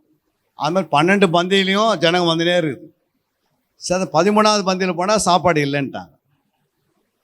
12 பந்தி வெளியே நின்றுந்தா ஒரு ஃபாஸ்ட் வந்து நின்னார். அவர்கிட்ட பேசணும், இந்த மாதிரி வந்து கொஞ்ச நேரம் அவர்கிட்ட பேசணும் போது, ஐயா நீங்கள் ஒன்றே இல்லை, எங்கள் சர்ச்சையில் வந்து ஒரு ஒரு சகோதரியுடைய மகன் வந்து இறந்துட்டான், அதனால் அவன் சர்ச்சை விட்டு வெளியே போயிடுறாங்க, குழந்தை இறந்துடுச்சு, ஒரு குழந்தை இருக்குது, நீங்கள் கொஞ்சம் ஆலோசனை கொடுத்தீங்கன்னா, நீங்கள் 2 பிள்ளைங்க இழந்து வந்து நிற்கிறீங்க, உங்கள் ஆலோசனை கொடுத்தா அவங்க சபையில் நிற்பாங்கன்னாங்க. அப்போது நான் பந்தியை விட்டுட்டு வெளியே நின்றனால இந்த சுவிசேஷம் அறிவிக்கிறதுக்கு அந்த பாஸ்டரோட வந்து ஒரு ஐக்கியம் உருவாக்கிறதுக்கு அன்றைக்கி ஆண்டோன்னா பண்ண மறுநாள் காலையில் வண்டி எடுத்து வீட்டுக்கு போய் அந்த வீட்டில் போய் நாங்கள் சேர்ந்து அவங்க அழுதுன்னு இருந்தாங்க. அப்போ நாங்கள் எங்கள் விஷயம் சொன்னோம். 10 வயசு குழந்தை 6 வயசு பிள்ளையை குறித்து நாங்கள் பேசும்போது அவங்க அந்த சபைக்கு அவங்க விசுவாசம் திடப்படப்பட்டது, அவங்க பலன் அடைந்தாங்க. நான் சர்ச்சை விட்டு எங்கே போக மாட்டேன்னு சொல்லிட்டு நின்னாங்க. அப்போது ஆண்டவர் ஒரு இடத்துக்கு போனோட நம்ம கொண்டு ஏதாவது ஒன்று செய்வார்னு அந்த விசுவாசம் இருக்கணும். கல்யாணத்துக்கு போனாலும் 4 பேருக்கு எப்படியோ சுவிசேஷம் அறிவிக்கணும், எவனோ ஒன்று மாட்டினேன் என் கையில் அப்படின்னு நீங்கள் நினச்சி போகணும். சாவுக்கு போனாலும் யாராவது 2 பேரும் என்ன பண்ணோம், நீங்கள் ஜெபம் பண்ணணும். அங்கே உட்காந்துக்கிறவங்களாம் இவங்களாம் ரட்சிப்பு பண்ண ஆண்டவரே இந்த ஆத்மா போயிடுச்சு அப்படின்ட்டு ஆது கொண்டு இருக்கக்கூடாது. நீங்கள் தலைமையில் துணி போட்டு என்ன பண்ணோம், ஒரு 5 நிமிஷம் 2 நிமிஷம் ஜெபம் பண்ணணும். அப்போ அங்கே இருக்கிறவங்க மனம் திரும்புவாங்க. உலக மக்கள்கள் சுவிசேஷத்தை எப்படியாவது என்ன பண்ணோம், விதைக்கணும். சுவிசேஷம் விதைக்கப்படலைன்னா ஒரு ஆத்மா கூட ரட்சிக்கப்படாது. அதனால தான் ஆண்டவர் என்ன பண்ணாரு, சுவிசேஷம் விதைக்கிற வேலை நம்முடைய வேலை, ரட்சிக்கிற வேலை அவருடைய வேலை. நம்ம எதுவும் நம்ம சொல்லிட்டோம், நாம் சொல்ல வேண்டிய விதை, நம்ம ட்ராக்ஸ் கொடுக்க வேண்டியது நம்ம வேலை. அது படிக்கணும் படிக்கக்கூடாதது தேவன் அவங்களே ஏற்ற நேரத்தில் அவங்க இருதயத்தை தொடுவார். அல்லேலூயா. இந்த வேலையை நம்ம செய்யணும். எங்கே போனாலும், சொந்த வீட்டுக்கு போனாலும், இங்கே சொந்தக்கார ஊருக்கு போனாலும், எங்கே போனாலும் இயேசு பற்றி ஒரு வார்த்தை என்ன பண்ணிடணும். ஒரு ஆட்டோவில் ஏறினா கூட அந்த ஆட்டோக்காரனுக்கு ஒரு வார்த்தையாவது இயேசு பற்றி சொல்லிடணும். புரியுதுங்களா? ஏன்னா அவர் போய் வீட்டுக்கு சேருவார் யாருக்கும் தெரியாது. அதுக்கு முன்னாடி இயேசு பற்றி சொல்லணும்னா மனம் திரும்புவார். அதனால் ஒரு வார்த்தை நீங்கள் விதைக்கிறது, அது ஒரு விதையில் எவ்வளோ கனி இருக்குதுன்னு யாருக்கும் சொல்ல முடியுமா? ஒரு கனியில் எவ்வளோ விதைக்குதுன்னு டக்குன்னு சொல்லிடலாம். ஒரு பலாப்பழத்தில் எவ்வளோ விதைக்குதுன்னு அர்த்தத்தை கண்டுபிடிச்சி எல்லாத்தையும் எடுத்து நம்மளாம் தனித்தனியாக 2000 விதைக்குதுன்னு சொல்லலாம். ஆனால் ஒரு பலாப்பழம் விதையில் கொட்டையில் எத்தனை பலாப்பழம் இருக்குதுன்னு என்ன பண்ண முடியாது. அப்படி தான் நம்மளை வச்சிருக்கிறார் சபையில் ஆண்டவர். நம்மளை எப்படி வச்சிருக்கிறாரு, ஒரு விதை போல வைத்திருக்கிறார். உங்களுக்குள்ளது எவ்வளோ கனி உருவாங்கன்னு உங்களுக்கு தெரியாது. ஆனால் நீங்கள் நல்ல விதையாக இருதயத்தில் போட்டிங்கன்னா அது முளைத்து எழுப்பி ஆயிரங்கள் லட்சங்களாக கொடுக்கும். அவ்வளோ ஆத்மா கொண்டு வர முடியும். ஆனால் நம்ம என்ன பண்ணுறோம், விதையை வாங்கி என்ன பண்ணிட்டோம், வெடிப்பான இடத்துல போட்டுட்டு எங்கே போய்க்குதுன்னே தெரிய விட்டுறோம். ஒவ்வொரு வசனங்களும் பல மடங்கு ஆசீர்வாதத்தை கொண்டு வருது. அல்லேலூயா. அடுத்த வசனம் வாசிக்கலாம். யாத்திராகமம் 15:7. உமக்கு விரோதமாய் எழும்பினவர்களை உமது எழும்பினவர்களை உமது முக்கியத்தின் மகத்துவத்தினாலே நிர்மூலமாக்கினீர். உம்முடைய கோபாக்கினையை அனுப்பினீர். அது அவர்களை தாளடியை போல பட்சித்தது. என்னாடி தாளடி, அதுவும் வந்து வைக்கோலுக்கு அடுத்தது வர்றது. வைக்கோல்லேருந்து இன்னொரு உருவாகுது, அது பேர் என்னது, தாளடி. அல்லேலூயா. அதுக்கு அடுத்தது பாருங்க, யோவேல் 2:5. யோவேல் 2:5. அவைகள் ஓடுகிற ரதங்களின் இரைச்சலை போலவும் சத்தைகளை எரிகிற அக்னி ஜுவாலையின் இரைச்சலை போலவும் யுத்தத்துக்கு ஆயத்தப்பட்ட பலத்து ஜனத்தின் இரைச்சல் போலவும் பர்வதங்களுடைய சிகரங்களின் மேல் குதிக்கும். அவைகளுக்கு முன்பாக ஜனங்கள் நடுங்குவார்கள், எல்லா முகங்களும் கருகி போகும். அவங்க இங்கே என்ன இருக்கிறாங்க, அவங்க சத்தைகளாக இருக்கிறாங்க. வைக்கோல் தாளடி சத்தையாக மாறுறாங்க. மல்கியா 4:1. மல்கியா 4:1. இதோ சூளையைப் போல எரிகிற நாள் வரும், சூளையைப் போல எரிகிற நாள் வரும். அப்பொழுது அகங்காரிகள் யாவரும், அப்போது அகங்காரிகள் யாவரும், அக்கிரமம் செய்கிற யாவரும் அக்கிரமம் செய்கிற துரும்பாயிருப்பார்கள். யாவரும் துருமாயிருப்பார்கள். வரப்போகிற அந்த நாள் வரப்போகிற அந்த நாள் அவர்களை சுட்டெரிக்கும். அவர்களை சுட்டெரிக்கும். அது அவர்களுக்கு வேரையும் அது அவர்களுக்கு வேரையும் கொப்பையும் குப்பையும் வைக்காமற் போகும் என்று வைக்காமல் போகும் என்று சேனைகளின் கர்த்தர் கர்த்தர் சொல்லுகிறார். சொல்கிறார். ஒரு நாள் வரும், அன்னைக்கு நீங்க சத்தியமற்ற சியோன் வைக்கோலா இருந்தீங்கன்னா எரிஞ்சிடும். புரியுங்களா? அதான் ஆண்டவர் சொல்றாரு, நீங்கள் துரும்பாய் இருப்பீர்கள் ஆண்டு சொல்லியிருக்கிறார். துரும்பு. அடுத்தது மத்தேயு 3:12. மத்தேயு 3:12.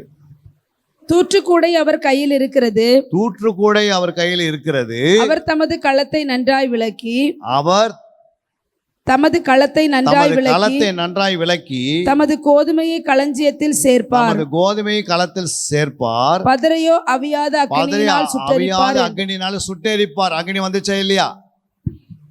அப்போ நம்ம பதரா இருக்கக்கூடாது, வைக்கோலா இருக்கக்கூடாது, தாளடியா இருக்கக்கூடாது, சத்தையா இருக்கக்கூடாது, துரும்பா இருக்கக்கூடாது, பதரா இருக்கக்கூடாது. அடுத்தது வசனம், ஒரு வசனத்தை மத்தேயு 3:10. இப்பொழுதே கோடாரியானது மரங்களின் வேர் அருகே வைத்திருக்கிறது. இப்போது கோளாறானது மரங்களின் வேறு அருகே வைத்திருக்கிறது. ஆகையால் ஆதலால் நல்ல கனி கொடாத நல்ல கனி மரமெல்லாம் கொடாத மரமெல்லாம் வெட்டுண்டு அக்னியிலே போடப்படும். போடப்படும். நீங்க கனி இல்லாத மரமா இருக்கக்கூடாது. அடுத்தது ஓசியா 13:3. ஓசியா 13:3.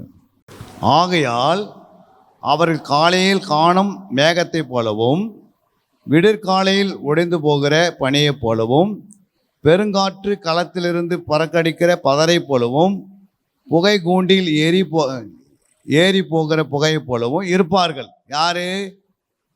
இந்த சத்தியமற்ற சியோனின் வைக்கோல். இந்த வைக்கோல் எப்படி இருக்கும்? சத்தியமற்ற வைக்கோலா இருக்கும். அதனால தான் ஆண்டவர் நமக்கு 3 காரியங்களை சொல்லி தந்தார். 1, சத்தியமற்ற மரம். 2, சத்தியமற்ற வைக்கோல். 3வது சத்தியமற்ற புல். இந்த லைனில் நம்ம வரவே கூடாது. நிறைய வசனங்களை எழுதியிருக்கிறீங்க, வீட்டில் போய் மறுபடியும் பாருங்கள். இல்லைன்னா இதில் யூடியூப்பில் வரும், ட்ரூத் பைபிள் டிவின்னு போட்டால் உங்களுக்கு உடனே அது என்ன பண்ணோம், ஓப்பன் பண்ணி கொடுக்க இந்த மெசேஜ் அதுலேயும் கேட்கலாம். புரியுங்களா? நாளைக்கு இந்த மெசேஜ் ரெடி ஆகிடும், நாளன்னைக்கு நாங்கள் போட ஆரம்பிச்சிடுவோம். இதெல்லாம் நீங்கள் பார்த்து கேட்டால் தான் முடியும். அடிக்கடிக்கு ஒரு மெசேஜையே 10 முறை 5 முறை 20 முறை கேட்டுக்கணும். நல்ல மெசேஜே 10 முறை கேளுங்க. உதவாத பாட்டுகளையும் உதவாத மெசேஜ்களையும் 25 முறை கேட்டீங்கன்னா அவங்களுடைய சுபாவம் உங்களுக்குள்ளே வந்துடுது. அல்லையா? தேவையில்லாதெல்லாம் பார்த்து நிற்கக்கூடாது. நீங்கள் மெசேஜுக்கு நீங்கள் நல்லா வளர்ந்துட்டீங்கன்னா எந்த மெசேஜ் பார்த்தா இந்த மெசேஜில் எதுவுமே இல்லைன்னு தெரிஞ்சிடும் உங்களுக்கு. புரியுங்களா? சும்மா அப்படியே சாதாரண மீனிங்களே வசனத்தை பேசுறதுனால ஒரு பிரயோஜனம் கிடையாது.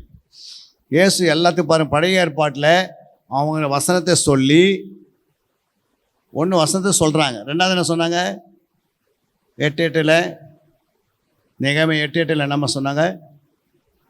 நெகேமியா 8:8 அதை பாருங்கள், அந்த வசனத்தை பாருங்கள்.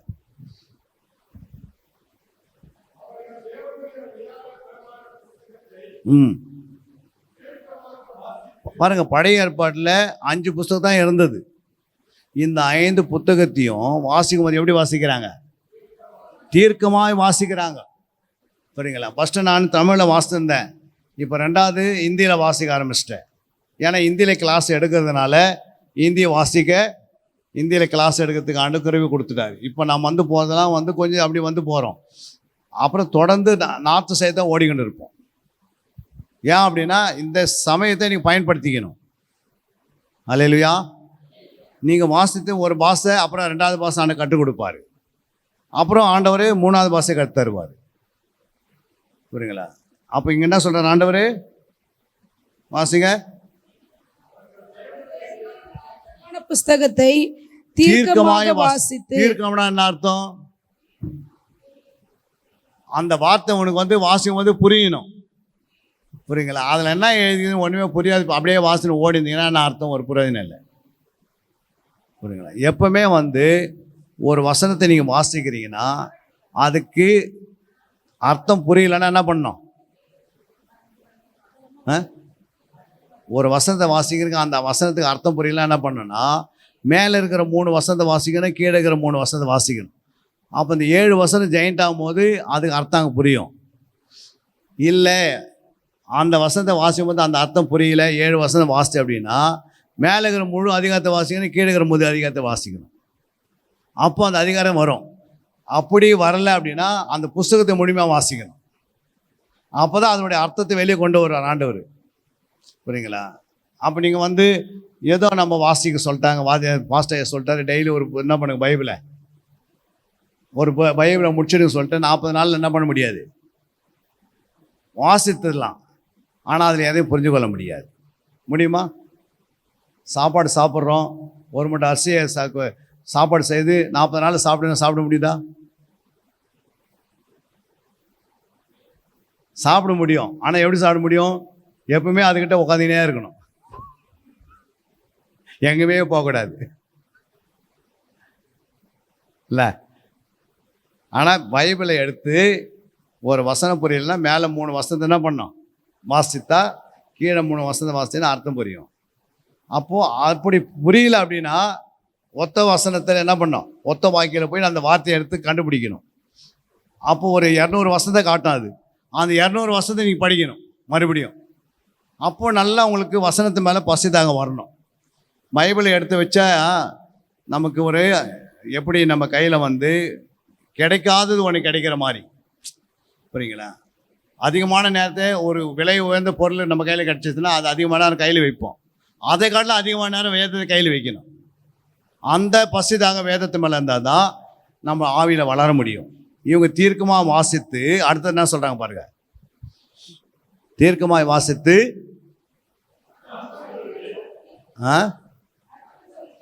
அர்த்தம் சொல்லி, அப்போ என்ன பண்ணுறாங்க? தீர்க்கமாக வாசித்துட்டதே இப்போ அர்த்தம் சொல்லுகிறாங்க. அர்த்தம் சொல்லி 3வது விளங்க பண்ணுறாங்க. இப்போ வெளிப்பாடு தானே ஒடியந்துருது, ரெவலேஷன் வர ஆரம்பிச்சது. தீர்க்கமாக வாசிக்கணும். நீங்கள் பைபிள் எடுக்கும்போது இந்த வசனத்தை கோடிட்டு வச்சுங்க வீட்டில். எந்த பைபிள் நீங்கள் பைபிள் புதிய ஏற்பாடு வாசிக்கலாம், பழைய ஏற்பாடு வாசிக்கும் போது ஃபஸ்ட்டு தீர்க்கமாக வாசிக்கணும். அது வரைக்கும் நீங்கள் பைபிளை விடக்கூடாது அந்த அதிகாரத்தை. அதுக்கு அடுத்தது அந்த வசனத்தை வாசித்த பிறகு இப்போது அதுக்கு என்ன பண்ண அர்த்தம் கண்டுபிடிக்கணும். அது என்ன சொல்லுதுன்னு, யாருக்காக சொல்லுது, அதுக்குள்ளே அந்த வசனத்துக்குள்ளே எந்த கேரக்டர் அதிகமாக வருது. கேரக்டர்னா யார்? ஆள் தத்துவம். புரியுங்களா? அதில் சப்ஜெக்ட் என்ன இருக்குது, பொருள் என்ன இருக்குது, 3 பிரிக்கணும். கேரக்டரை பிரிச்சிடணும், சப்ஜெக்டை பிரிச்சிடணும், அந்த பொருளை பிரிக்கணும். அல்லேலூயா.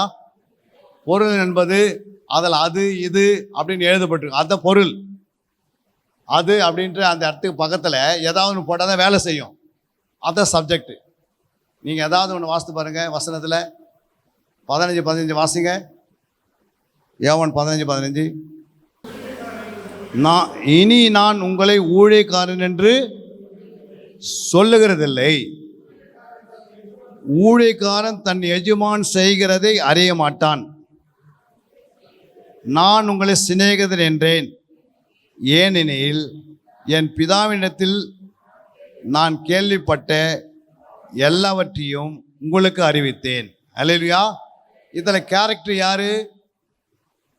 இந்த வசனத்துக்குள்ள கேரக்டர் யாரா வந்திருக்கிறாங்க? சொல்லுங்க பார்க்கலாம். கேரக்டர் யாருன்னா, நான் என்பது கேரக்டர். நான் என்பது இயேசுவை குறிக்கிறது. ஊழியக்காரன் யாரை குறிக்கிறது? அந்த சபையினுடைய ஊழியக்காரனை குறிக்கிறது. 2வது எஜமான் சொல்றாரு, நான் இனி உன்னை ஊழியக்காரன் சொல்ல மாட்டேன், இனிமேல் நான் எஜமானு உனக்கு, அது கேரக்டர் குறிக்கிறது. 4வது சிநேகிதர் என்ற வார்த்தை கேரக்டர் குறிக்கிறது. 5வது பிதா வந்திருக்கிறாரு, அவர் தேவனாக இருக்கிறனால பிதா ஒரு கேரக்டர். அப்புறம் இயேசு சொல்ற நான்னு சொல்லியிருக்கிறாரு, அது ஒரு இயேசு கேரக்டர். உங்களுக்கு அறிவித்தேன், சபை வந்திருக்குது. உங்களுக்குன்னா சபை, அது ஒரு கேரக்டர். சபையும் கூட்டின்னு வர்றார் ஆண்டவர். அதுக்கு அடுத்தது அதுக்குள்ள சாதாரண அர்த்தம் என்ன குறிக்குது? சாதாரண அர்த்தம் எதை குறிக்கிறது? சொல்லுகிறதில்லை, செய்கிறதை அறிய மாட்டான். அதுக்கடுத்து என்றேன், ஏனெனில், ஏனெனில் அது கேள்விப்பட்ட எல்லாவற்றையும் உங்களுக்கு இல்லை அறிவித்தேன். இதெல்லாம் பொருள். சப்ஜெக்ட் என்ன இதில் இருக்குது? சப்ஜெக்டு கீவேர்டு என்ன இருக்குது? திறவுகோல் என்ன சொல்லுங்க பார்க்கலாம். அந்த வசனத்தில் சொல்லுங்க யாராவது.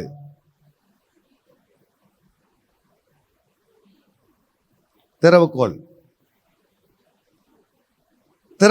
இயேசு. திறவுகோல் யாரு? இயேசு. பாருங்க, நான் அப்படின்னு 3 முறை பேசுறாரு இயேசு அந்த வசனத்துக்குள்ள. எத்தனை முறை பேசுறாரு? அவர் தான் கீ, அவர் தான் திறவுகோல் அந்த வசனத்துக்குள்ள. அப்போது ஒவ்வொரு வசனத்திலையும் வசன ஆராய்ச்சி நீங்கள் பண்ணி பார்த்தீங்கன்னா தெரியும். ஒவ்வொரு வார்த்தையும் ஆராய்ச்சி பண்ணி பேசணும், ஒவ்வொரு அதிகாரத்தையும் ஆராய்ச்சி பண்ணி படிக்கணும். இப்படி படிச்சிங்கன்னா வசனத்தை வேகமாக கற்றுக்கலாம். அல்லேலூயா. அதெல்லாம் கிளாஸ்ன்னு வரும்போது உங்களுக்கு சொல்லி தருவோம். இப்போ நம்ம சப்ஜெக்ட் தான் பார்த்து கொண்டு வந்தோம். எத்தனை பேர் இன்னைக்கு புரிஞ்சது? உங்களுக்கு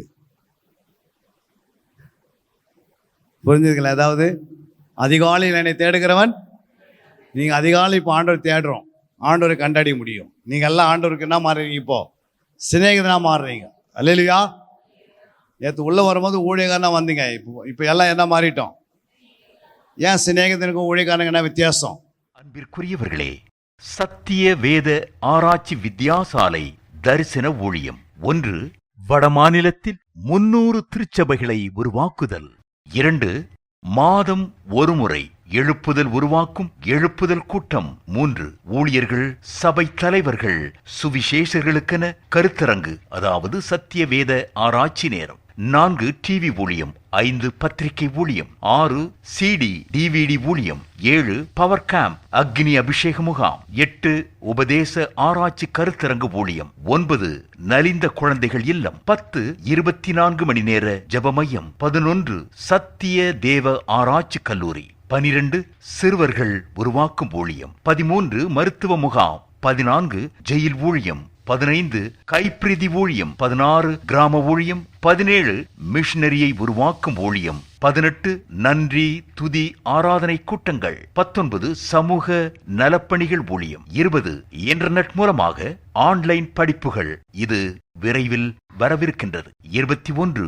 தேவனுடைய வருகைக்கு ஆயத்தப்படுத்துதல். இதனுடைய நோக்கங்கள்: 1 கோடி சீடர்கள் உருவாகுதல், 1 கோடி ஜாமக்காரர்கள் உருவாகுதல், 1 கோடி யுத்த வீரர்கள் உருவாகுதல், 1 கோடி ஊழியர்கள் உருவாகுதல். தரிசனத்தை அவன் கண்டபோது அவர்களுக்கு சுவிசேஷத்தை அறிவிக்கும்படி கர்த்தர் எங்களை அழைத்தார். புறப்பட்டு போக பிரயத்தனம் பண்ணி.